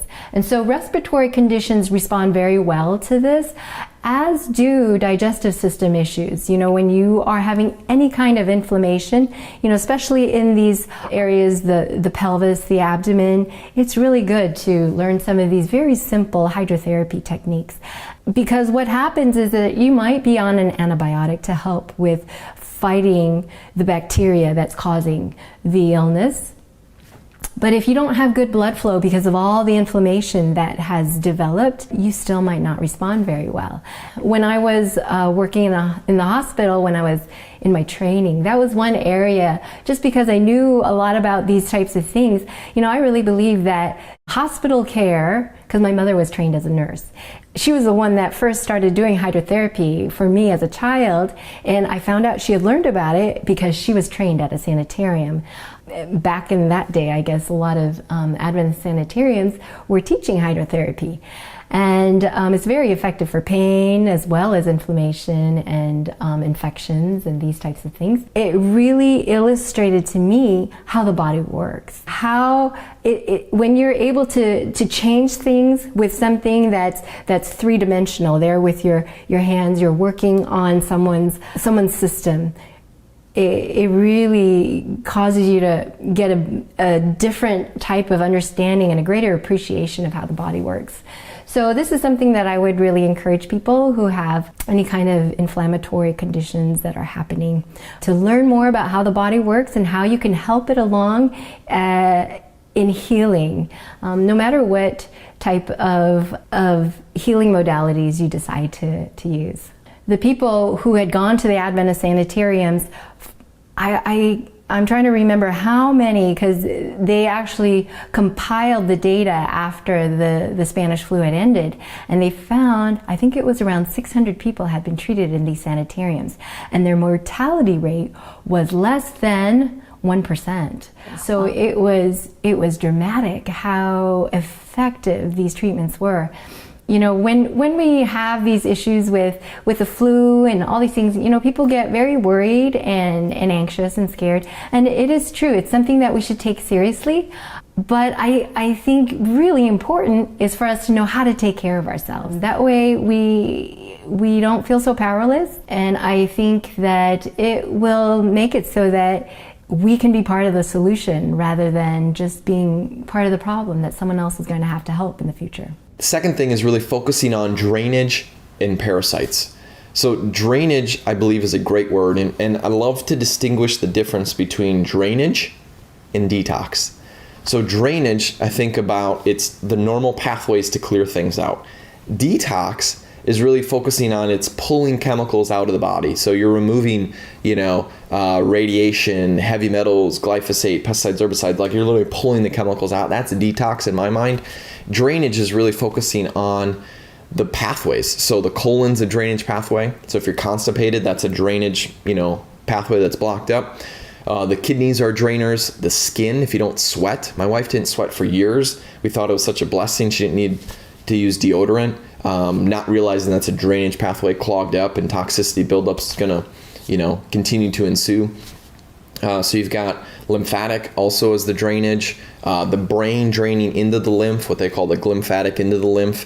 And then probably the biggest one is the liver bile duct. Some people call, liver gallbladder area. Some people don't have the gallbladder, but, liver bile duct as far as the key. And when you look at the anatomy of the liver processes toxins 2 phases. So phase 1, phase 2, and then there's this thing called phase 3, and it's how does the body or how does the liver get rid of the toxin? And most of those toxins actually end up in the bile. They actually end up getting dumped in the bile. So the liver detoxifies, the liver actually produces bile. The bile is used for 2 things, for excretory mode of, clearing toxins out, but it's also used in digestion. So it'll neutralize stomach acid. It'll also help to emulsify fat. We, can get rid of them by first reducing your exposure. If you can slow the amount of accumulation, you have better opportunity to support your system in, getting to a healthier baseline that is able to clear a lot of those toxins. But you can change, add certain foods that help with detoxification. You can, work with supplements. You can work with, another major way of getting toxins out of the body is through sweating. And whether that's, through exercise or sauna, like heat therapy, you can make sure that your digestion stays very efficient, because that's another major escape route for toxins is, through elimination. And if you have digestive issues and, things aren't working as well as they could, then you get, toxins accumulating because they don't have a way out. I could go into specifics, but there's a lot. That's great, and I'd love to just have you even answer what I could do in my own house that's just super basic and easy, like ones that chances are my body's designed to do it and it does it naturally, but I might not be doing it because I'm not drinking enough water, or certain little things that I could just do today and I could see an improvement. What would they be? I think probably the lowest hanging fruit is just reducing your exposure. So put a filter on your water source to get rid of some of the major compounds that are toxicants, like fluoride, for example. The other things are clearing out your household products and changing them out for more natural products. So there was an article actually that I posted this past week from like a major news source that confirmed that laundry detergents have carcinogens in them with all the fragrances and the over fragrancing of our lives with Febreze and Glade plugins and all this deodorizing stuff that is really toxic. So I think probably more than anything, like the biggest impact would be from just greening your home and greening your life, and making choices that just reduce the impact, that to allow your body to catch up to what it is designed to do naturally. There's more that would need to be done. There's detoxification that has to happen. Okay, as long as there's accumulated waste in your body, that waste is a pro-inflammatory substance, and anybody with a autoimmune disorder cannot afford to have inflammation in their body.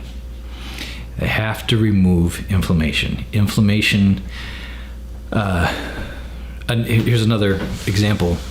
Inflammation in a body of someone that is dealing with an autoimmune disorder is, it's kind of like having a fishbowl that hasn't been cleaned in weeks, okay, you might not be able to see the fish in the fishbowl, right? Well, that's kind of your immune system can't see the toxin or the pathogen or the microbe that it's trying to get to, the virus that it maybe needs to get out of your body. If the water in your body is toxic, like a fishbowl that hasn't been cleaned for weeks, okay, the immune system's going to have a hard time finding that fish. Okay, the fish is the toxin, the fish is the virus or anything, whatever is causing the irritation in your system, right? And so if we don't clean the water or detoxify the fishbowl, right, our immune system's going to continue to have this problem.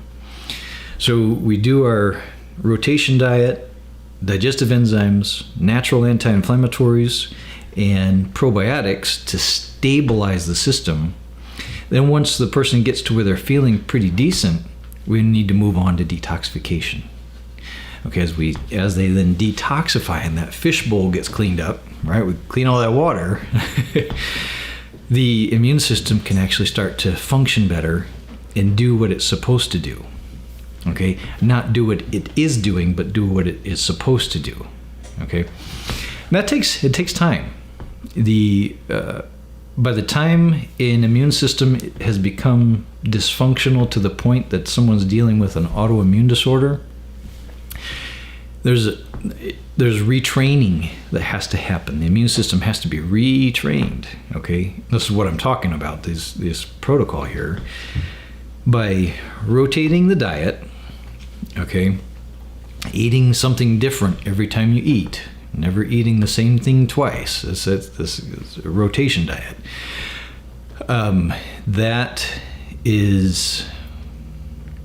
That's paramount. Then enhancing digestion with digestive enzymes. Okay, they get those digestive enzymes in there to break things down properly. Reducing inflammation with natural anti-inflammatories. Recolonizing the gut with the proper microbes, and then detoxification. These are the things that will retrain an immune system so that it actually operates properly. And there's actually a lot of great products and things out there, natural, that can really change lives and help people in the parasite category. There's something called Mimosa pudica. And you want to specifically find Mimosa pudica. You want to find that specifically from the seed, because that's actually the fat-soluble portion of it. Seems to work way better. The other portion is not fat-soluble, so it doesn't really get into our cells. And fat-soluble by nature is different than just liposomal. Liposomal is you're encasing in fat for absorption to get into the body, but actually like a fat-soluble Mimosa pudica, that's actually how I got a couple 20-inch roundworms out, was literally Mimosa pudica. That was key. There's other natural things like neem, clove. Clove is pretty well known. There's something, especially Ayurvedic medicine, Vendanga, that works amazing for parasites. Coffee enemas too actually help to purge. There's some veins in our rectum area. It's called the hemorrhoidal veins, or the hemorrhoids people have heard of. And that goes right to the hepatic portal vein. And all you got to know is when you put coffee about 6 inches into the rectum area, let that absorb, it goes right to the liver. And there's a couple things that happen when you do a coffee enema. It actually increases glutathione, which is a detoxer for the body. But the main thing that I really love coffee enemas for, especially in the drainage phase, and especially when you're working on parasites, is it causes an increased bile production, and it causes a purging. So when that bile gets thick and sludgy and the stuff's not moving, coffee enemas actually help to move that flow or push that out. And parasites love the liver bile duct. They love to clog it up. And bugs in general, you want to think of this across the board, that bugs and pathogens in general love to cause stagnation. Stagnation of the fluids, cardiovascular, the lymph. The lymph is 2 times more fluid than the cardiovascular system. So lymph is huge. The liver bile duct system. They love to clog this up because it gives them an environment that they can thrive in. And when things are moving, that's an environment our body can thrive in, not these bugs. So coffee enemas help to really move that along. There's also really some great products, natural products for drainage as well. Milk thistle, That one is awesome to help open up the liver bile duct system, just to get things open and flowing. Again, you want to think movement is key. Motion is life. Another one is dandelion root. That one helps with bile production. Also helps actually clear the kidneys too. So a couple different drainers. There's something called TUDCA in our body. The fancy name is torso deoxycholic acid, but we'll just know it as TUDCA, TUDCA. But TUDCA, like our body actually manufactures a little bit of this, but you can get it, extracted from like plants and vegetables and take it, and it's this water-soluble bile acid. And I've seen the most amazing testimonies of people taking this where their liver bile duct is just clogged up. So literally all you do is you take one capsule with a meal up to twice a day. So if you have 2 main meals, in a day, or if you have 3 main meals, just pick 2 of them. Whether it's like lunch or dinner, just take a capsule of TUDCA with the meal, and it helps to move the bile duct. I've had people with heart palpitations and pounding and arrhythmias within a month disappeared. Other people, they got so much drainage down the back of their throat they felt like they were going to throw up, and that really relates to the fact that you move the liver bile duct. Now the lymph is being able to clear. Now the lymphatic into the lymph is being able to clear. It's opening that whole pathway up. So TUDCA, I've definitely seen some great things from it. There's an enzyme, DPP Roman numeral 4, or dipeptidyl peptidase 4, it's called. And it's definitely gaining more popularity in the last few years because it helps with gluten and could even help with casein as far as breaking that down. But this enzyme specifically actually helps to squeeze the liver. So it really helps to, again, create movement. And you want to think that motion is life. We want to get movement in there. Carbons and charcoals, clays are really good as well too, to bind on to the bile. And now we're, there's even better things that are available, like a bioactive carbon that actually goes systemic through the body besides just with the liver bile ducts. That's one of the things that I've seen over the years that's been very helpful for people with Alzheimer's is we start to do heavy metal detoxing. And we do detoxing in general, heavy metal detoxing where we're doing things that are going to pull those heavy metals out of the system, while at the same time giving them nutrients. The body can't heal itself effectively if it doesn't have the raw materials to rebuild itself. Okay, if you remove toxins and don't replace them with nutrients, all you have is a hole. Okay, you take the toxin out, well, there's a place for things to get stuck into again. Okay, if you don't fill that with nutrients, all you have to do is get exposed to the toxins again, and they go right back where they were originally. Okay, trying to make these concepts real simple here. So heavy metal exposure, heavy metal toxicity is one, in my opinion, one key component to the development of Alzheimer's. There's another issue that we have in our environment, and particularly in the United States, and that's glyphosate. Glyphosate is the herbicide in the product Roundup made by Monsanto. Glyphosate will cause neurologic disorders. It kills brain cells. Okay, glyphosate also will bond to heavy metals in your system and move them around in your system, depositing them wherever it goes. And glyphosate's a very, very small molecule and can pass the blood-brain barrier.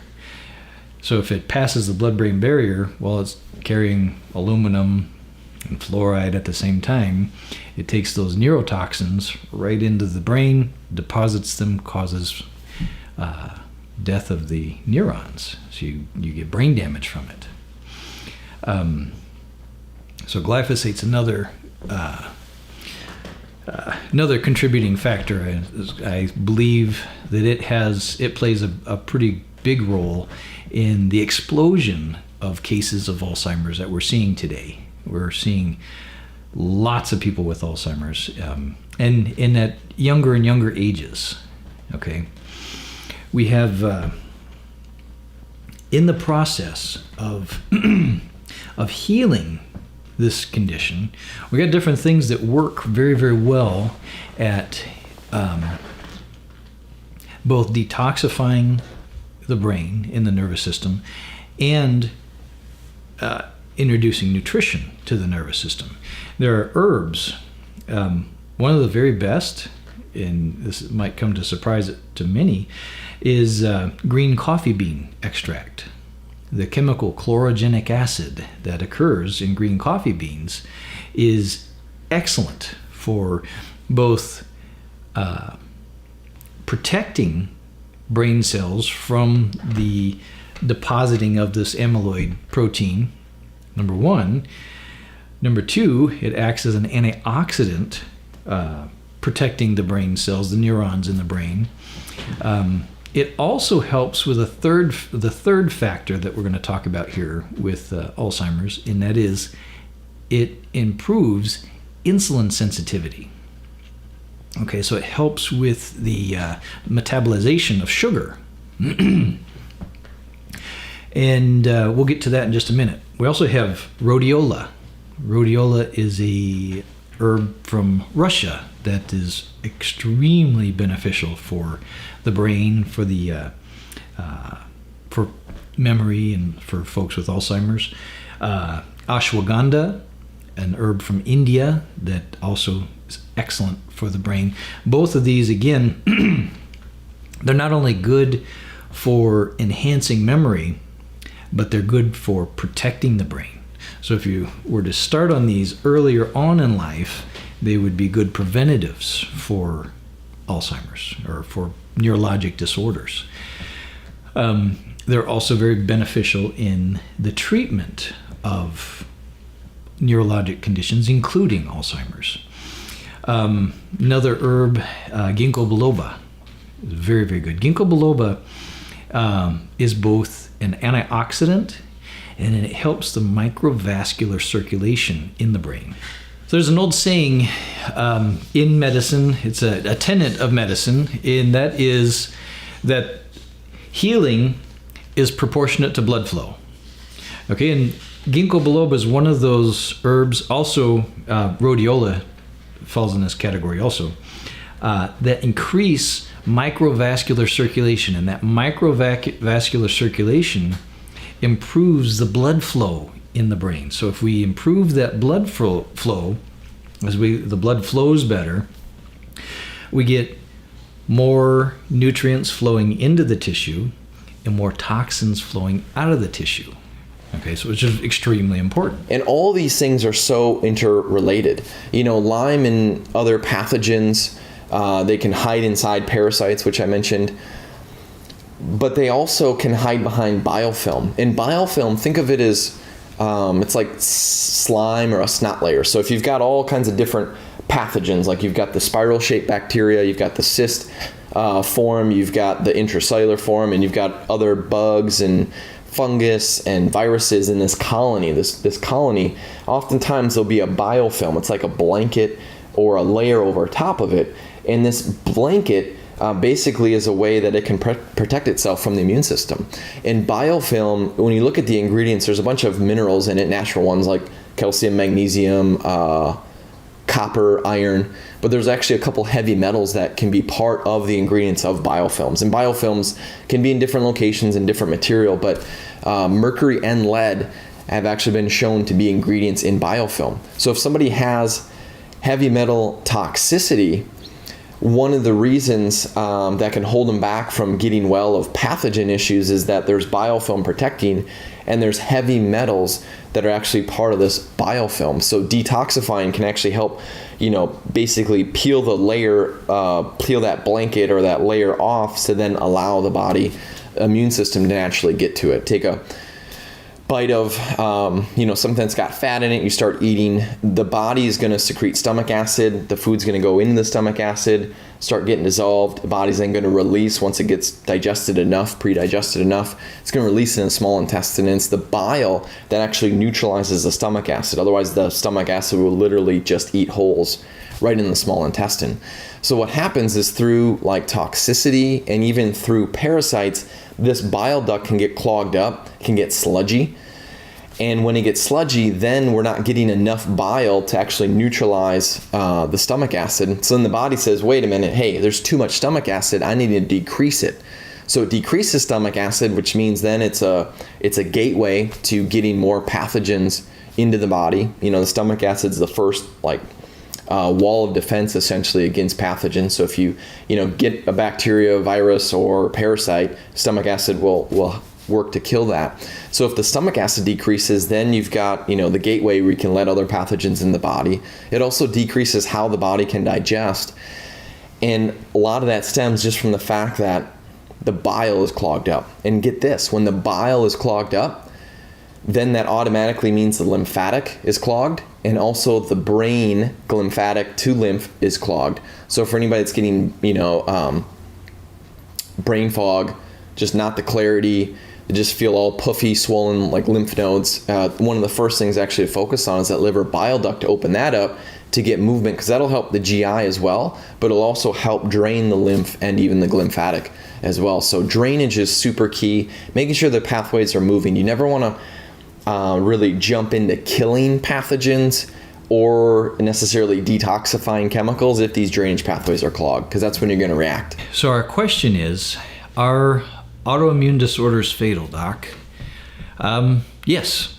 The answer to that is yes. The most fatal that I have seen in practice are muscular dystrophy, ALS, or Lou Gehrig's disease, and then MS. Those are the ones that I've seen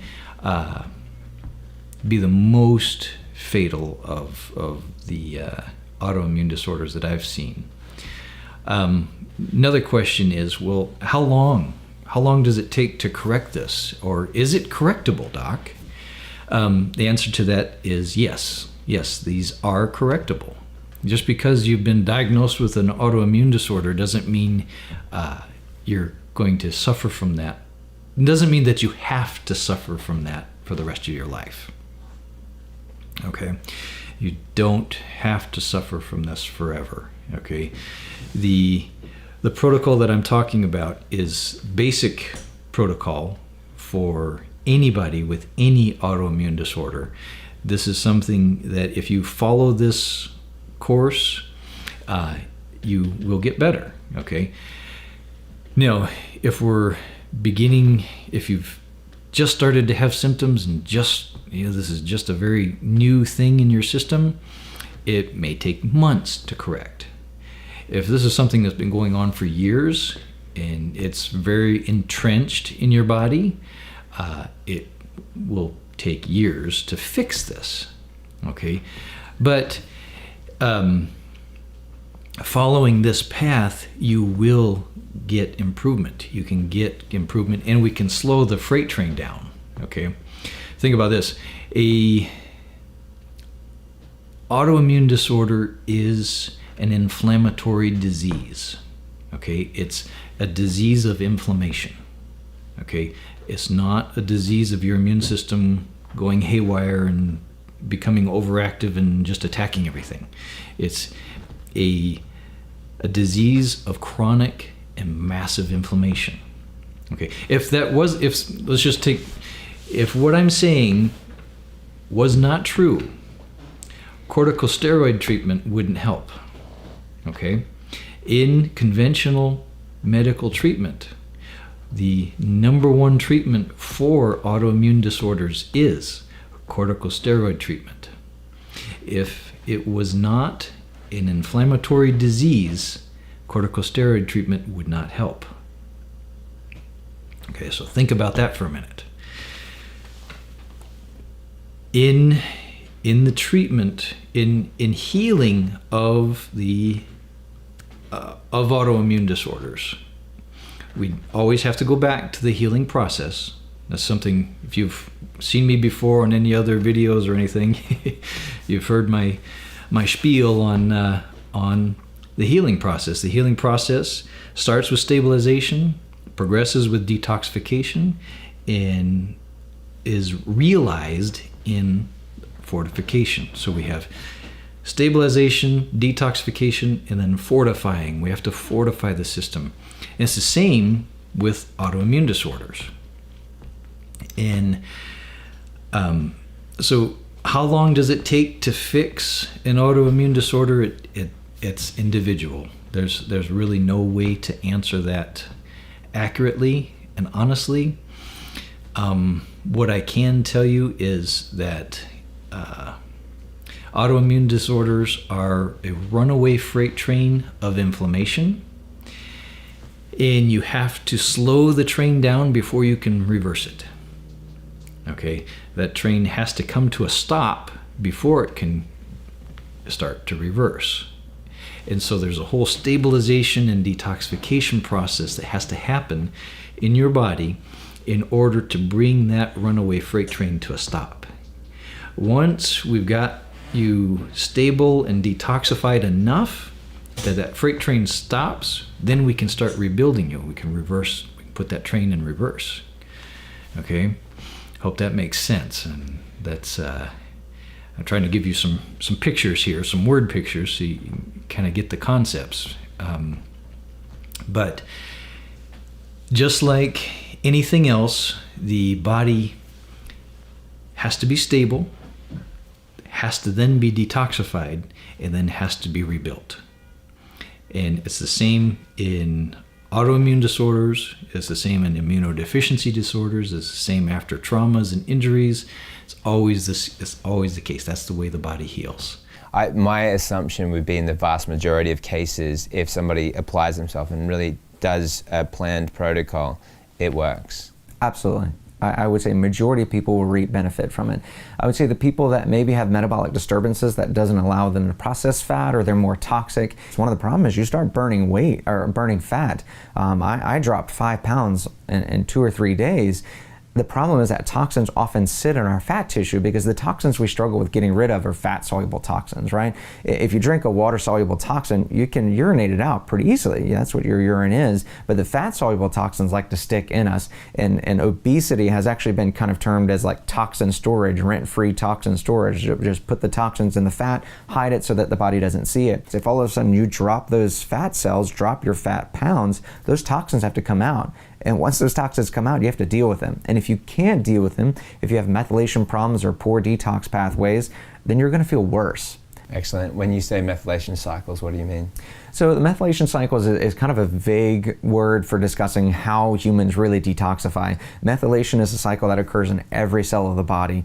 Anything that makes energy has to methylate in order to detoxify those energetic processes.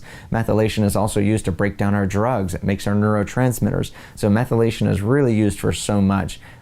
Too many people kind of get lost in methylation as it being the cure-all, and it is extremely important for the body, and it's something you need to focus on and optimize your pathways, but it's not the end-all, be-all. Cool. And how do you detoxify people? So it really depends on the person. We, at my office, we like to do really personalized medicine instead of just saying, oh, you've got these symptoms, here's the supplements we're going to put you on. We like to check homocysteine levels, inflammatory levels. We like to review genetics. And based on their genetics and based on their levels, we put together an individualized supplement plan for them in order to speed up their methylation pathways. And once you speed up their methylation pathways, they're naturally detoxifying. But if someone struggled with heavy metals, that's an even longer standing methylation problem. Methylation helps us get rid of heavy metals. Well, if you had a significant exposure and you didn't have the methylation pathways to handle those, first step is to optimize the methylation pathways. Then you start working on pulling some of those heavy metals out of storage, and then trying to get rid of them through the methylation cycle. You can also use, we like to use the Metagenics plans, the Ultra Clear plans, which are basically canned detox programs. They've got a 10-day program and a 28-day program. It comes with food guides, it comes with a protein powder that's a detox shake, it comes with pills, that's detox pills, and so all these things are designed to ramp up our liver detox pathways, phase 1 and phase 2, to actually kind of make these fat-soluble toxins water-soluble so that you can urinate and poop them out. Parasites are big for food allergies and reacting, especially to dairy. If you have a dairy allergy, the parasites love to eat the milk protein, and when they eat that, then they produce a byproduct, a toxic byproduct, and that's what actually our bodies react to. But then our body, our brain correlates, oh, it's the dairy, I must be sensitive to the dairy, but it's actually the toxic byproduct the parasite gives off. So if you have a dairy allergy, definitely consider parasite cleansing, absolutely. But I've seen just food sensitivities in my own journey. I realized a lot of my health issues, chronic skin issues, actually some teeth grinding, stomach issues, constant like loose stools and rumbling stomach and sensitive stomach, the ADD, ADHD that I was struggling with when I was younger. I mean, those things, allergies, my severe allergies, especially to dairy, actually were all linked with parasites. So when I cleared those up, I noticed a lot of my sensitivities, and I mean, they pretty much all disappeared. And I can't imagine what I would be like if I didn't go down that route. So if you have a lot of sensitivities, definitely consider parasites. So looking from a protocol side of things, the first thing is if you are in a moldy environment, you have to remove yourself from that environment. Oftentimes, you know, people can be rather stubborn and I'm just going to get an air filter, or it's really not affecting me that much. And people are affected differently. That certain people are more affected by mold versus other people. And the idea is if there is mold and it's affecting you, you have to remove the source from your home or from your workplace. And if you can't, relocate or, you know, get into a different environment. And for those that stay sensitive, so they're really reactive, allergic, and, you know, just seem to be reactive to everything.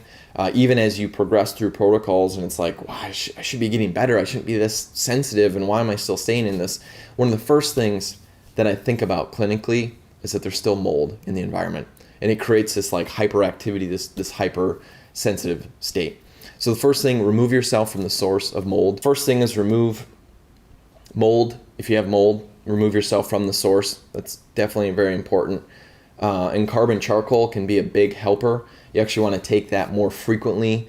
So generally, like with carbon or charcoal or like a bioactive carbon, you would take it away from food because it's going to bind anything you eat. So if you take carbon with supplements or you take carbon with food, it's going to bind onto that. So you always want to take it on an empty stomach and then wait, you know, probably at least an hour after you take it with a bunch of water to bind on. And that can be a big helper for those that are suffering with mold.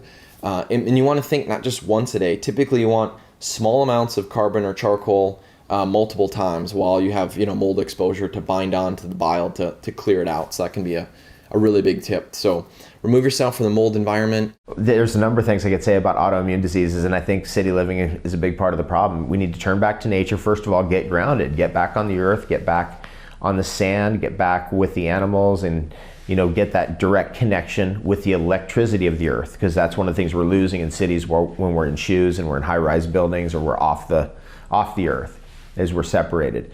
We know that autoimmune conditions improve about 10% from when you're grounded. That's amazing. That's good. Okay, we'll take that. I do, yeah. And so there are excellent protocols on autoimmune disease, removing, like, cleaning up the diet, city living versus, well, country living versus city living, and hardly anyone is ever talking about that because it's quite inconvenient. But really, I mean, we're all looking for happiness, and if it's the path to happiness, there's no question that that's where we should be, right? On that right there, I usually tell people, New Yorkers get this because they know that you always have a place in New York and a place in the country. So that's where you start. Like if you live in a city, start thinking about getting that place in the country. And then eventually, as the years go by, I know what happens. Eventually you start going, I don't think I'm going back to the city. I think I'm going to lease my place in the city. I'm going to stay in the country. And I try to bring people into that pattern. You know, one of the principles is rest. I mean, we know, we see this. People think a little bit of, you know, it's like the Goldilocks, a little bit is good, or that's an American syndrome. If a little bit's good, more is going to be better, especially when it applies to exercise. So if you over-exercise, and exercise is a stress. If you're digging a deep hole and you don't give yourself your body time to recover, you're going to get worse. It will make you worse. You know, I personally have violated that many times for long periods in my life, and as a result, I've suffered health damage as a result of ignoring that principle. So I want to encourage you to don't make the mistake I did. You know, a lot of time it's so simple. Just learn from other people's mistakes. It's so much easier. But you know, we see this a lot in competitive athletes or seriously training individuals who think that a little bit of exercise is good, more is better. But no, you need to rest, you need to have your downtime, It's so important, and it goes with sleep too. We're not Superman. If you're young, you can get away with it, but we all need 8 hours. There's very few genetically enhanced individuals, sort of not enhanced, but unusual, that they can get by with less sleep. And they do exist. I think it's called advanced polyphasic sleep syndrome. But you're not one of them, I can guarantee you. It's like 1 in 10,000 people. We all need 8. You get 6, you're going to have a problem.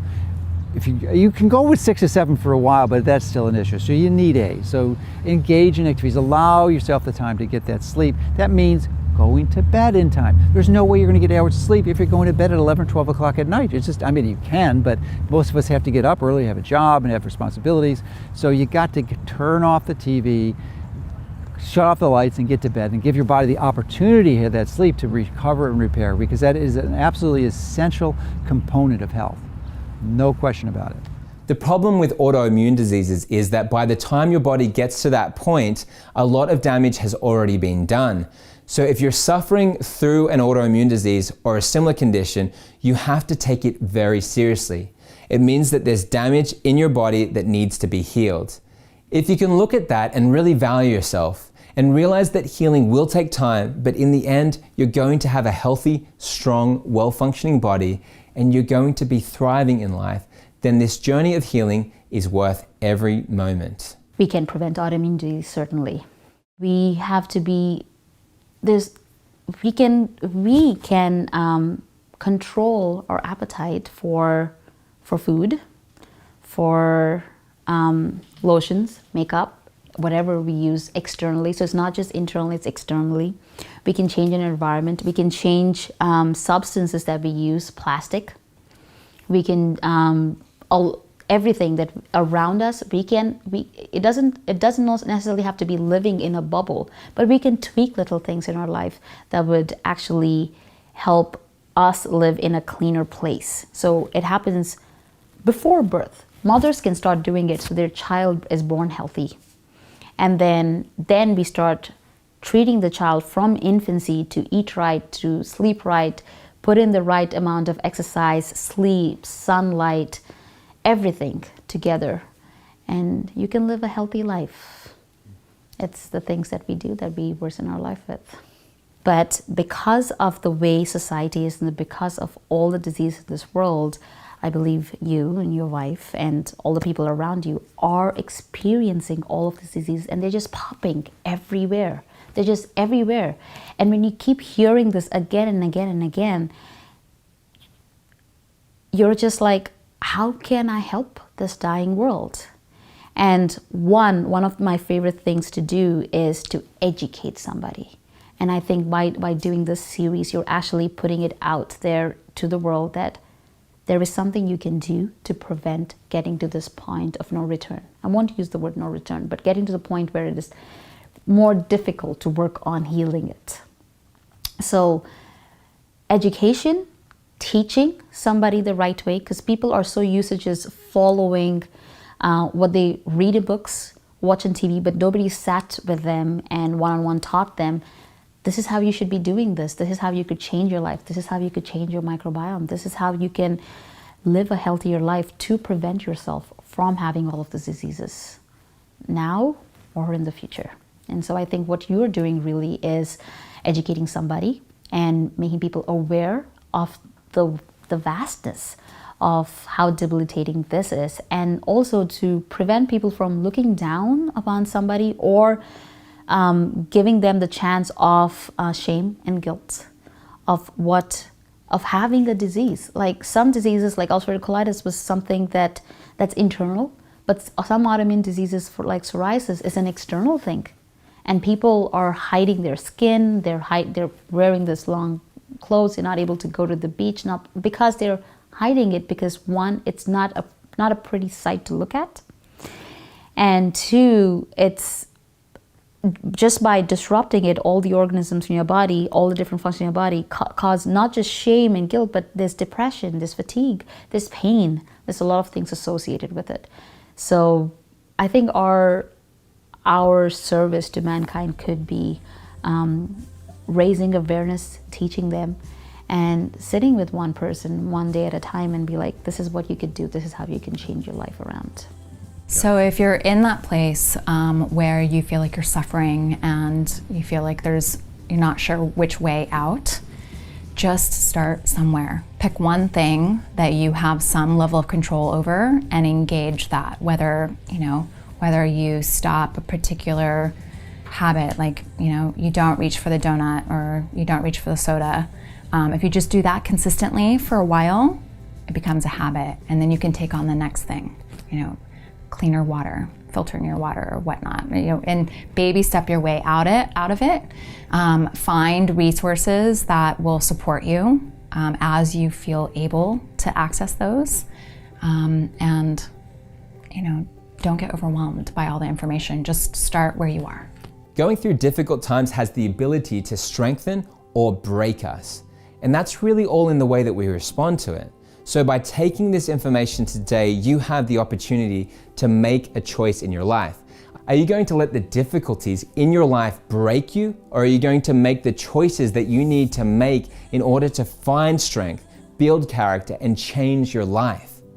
We've provided these resources to you so that we can help you on your health journey. We hope that everything that you've learned here, that you can take it and make it a part of your life, and that you can share it with others and help them improve their lives as well. Hi, this is Jonathan, my wife. This is Lori. We are here to share with you about part of our mission in this world. Our mission is to alleviate suffering, right? Yeah, Yeah. definitely. And I believe that there's no greater calling in life. I believe that you yourself are called to help end suffering in lives, in your own life, in the lives of people that you have influence with. And we definitely feel that calling very deeply in our soul, and I've felt it since ever I can remember, and I've shared that story with you. But my wife and I, we feel a commitment to helping people that are suffering because there's a remembrance there for me with everything that I've gone through and the pain I felt, but then a lot of the pain that I've often felt is not situations that I technically could have empathy for. I've never starved before, but we're committed in Africa. But I think it's because God links all of our hearts together, and each other's problems become our problems in a very meaningful and beautiful way. And so we've taken up that banner, and we're committed to helping to alleviate suffering. And we're waging our war against autoimmunity because it has attacked so many of our family and our friends, and there is such an emptiness in terms of what people understand about what they can do. Yes, for sure. There's such a lack of knowledge, and there's such an opportunity at the same time to learn this knowledge. And not only that, you're bettering your lives, you're helping others, and especially in a different part of the world where they can't help themselves. Yeah, so we just want to let you know that it's an important mission to us, and it's just beautiful. The last experience I had was just a matter of weeks ago. It was around 6 weeks ago from now. I was with a group of people, internally displaced people, kind of like refugees, and they had been allotted some land, but most of them lacked tools and seeds, and we were able to supply these things. We do it through all these different regions, and this one particular woman, I didn't get to meet these people all the time because it's a lot of people, but this one woman, she's guided up and she's totally blind. I put my hands in front of her face, and there's no recollection, she can't see anything. Yet I say, how are you able to be here and be walking around? She's like, I'm here, I memorize where I'm to walk, and I dodge the watermelons. She's planting watermelons, and she's a successful farmer. She's making just a couple of $100, like $100 to $200 a month, but that amount of money for her is able to put her child through computing studies. Her face lights up. She's just so happy. She has a future, and that just lights me up because I just love to see people doing what they love. And her response is incredible. How does it feel to be able, what was the question that you asked? Yeah, I said, how does it feel to be, to have done what you've done, putting your child through computing studies? And she said, it's hard to sleep at night when I think about where I got this money. Imagine being able to not sleep at night for good reasons, right? Instead of reasons because of health, because of suffering. We want to turn it around. So yes, we want our sleep, But it's exciting to know when people's lack of sleep is because they're so excited about life, the simple things in life that they need and we all need. That's what we want you to have. Yes. We want you to have that experience of it's hard to sleep because I'm so excited, because I'm making changes in my life and I'm feeling the difference and I can see my future. We're just so thankful that you are here, that you have this gift in your hands, that you have this truth, and that it will set you free. Yes. And you are free. You have that. You're free indeed. Yeah, you are free, and that is the gift that you've been given, and we're just so grateful that we get to be a part of that. Yes. We love you. We care about you. Yes. We're glad that you've trusted in us, and we're here for you. And we just want to let you know that when you make the decision to support our mission by owning this series, you're supporting people around the world, and you're supporting a wonderful movement that is about putting an end to autoimmune disease. And we continue to go about this work and continue to create new resources, capture new stories, new insights as new developments will come out. They will be coming out over the next few months, over the next few years. We will be able to continue giving you that help and advice and support. And that's part of the reason why we created the Gold Package, which has the live question and answer calls for 6 months with our experts from our series, including, so I'll be on the line as well, and we'll be fielding your questions. It's a 90-minute call or more, depending on the questions, and you'll be able to ask your questions, and they will be able to fuel you with new insights that are coming through the pipeline, and you'll be able to ask those important questions that you need to ask with the awesome experts, including medical doctors and holistic doctors that will be on that call. How cool, right? It's definitely. So make the decision today to own either the silver or the gold package and come with us on this journey, and so we can continue this amazing support that we're giving across the world, the support that we can give to you through this precious resource that will help equip you with what you need to know and your loved ones in these difficult times, but these times when we have knowledge and power because of the tools that we have. And Autoimmune Secrets is that gift. So please bless your loved ones with it by taking the decision to own it today. Thank you.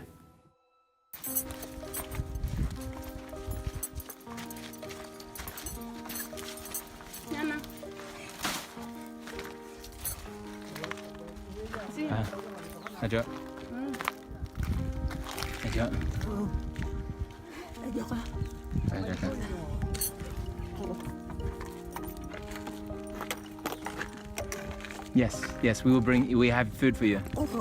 Just tell her we have food for her.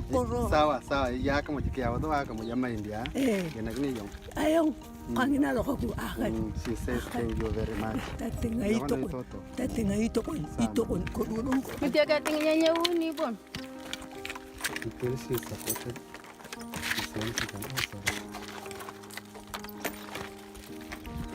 Bring her the food.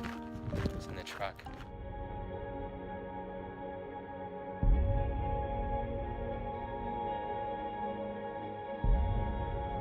So this is for you. That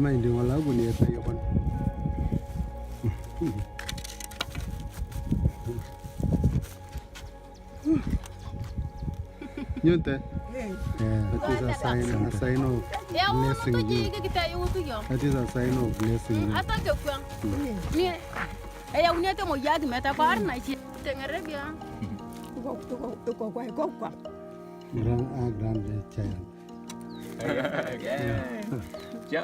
Asante sana. Asante. Asante sana. Mungu. Barikia Mungu.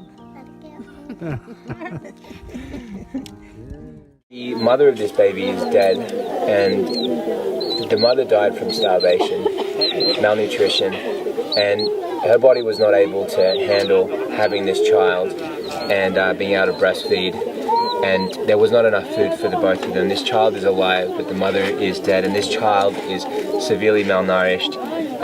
This baby is 4 months old, but these legs are so skinny, tiny little legs.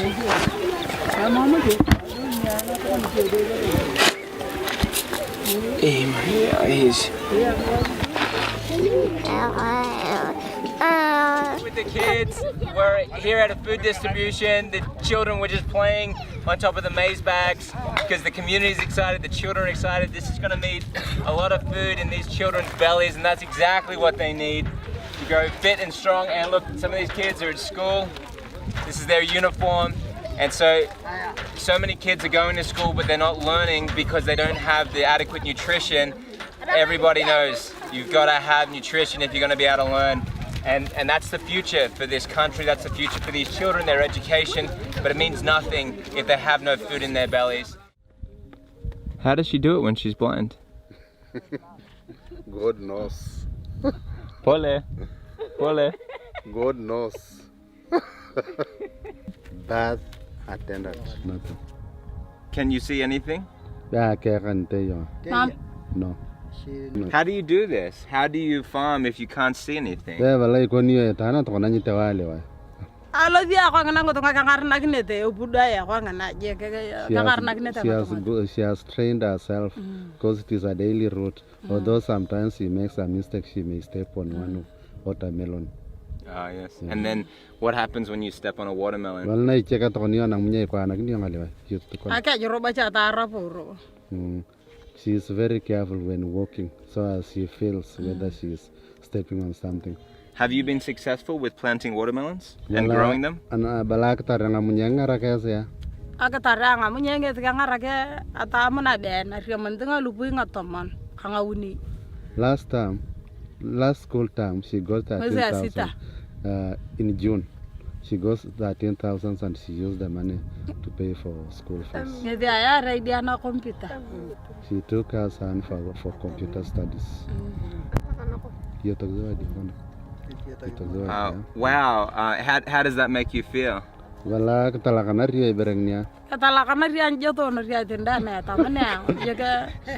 very happy and she doesn't sleep sometimes due to happiness when she remembers how she got the money.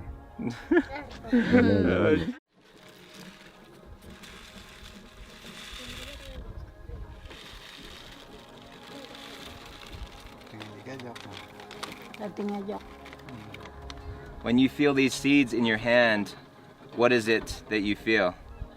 She feels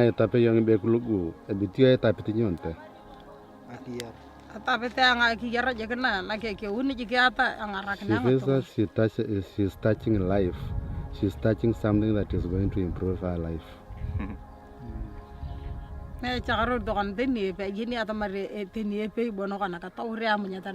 She knows even one will produce many watermelon fruits. One will produce even 10 kilos, 9 kilos, 8 kilos.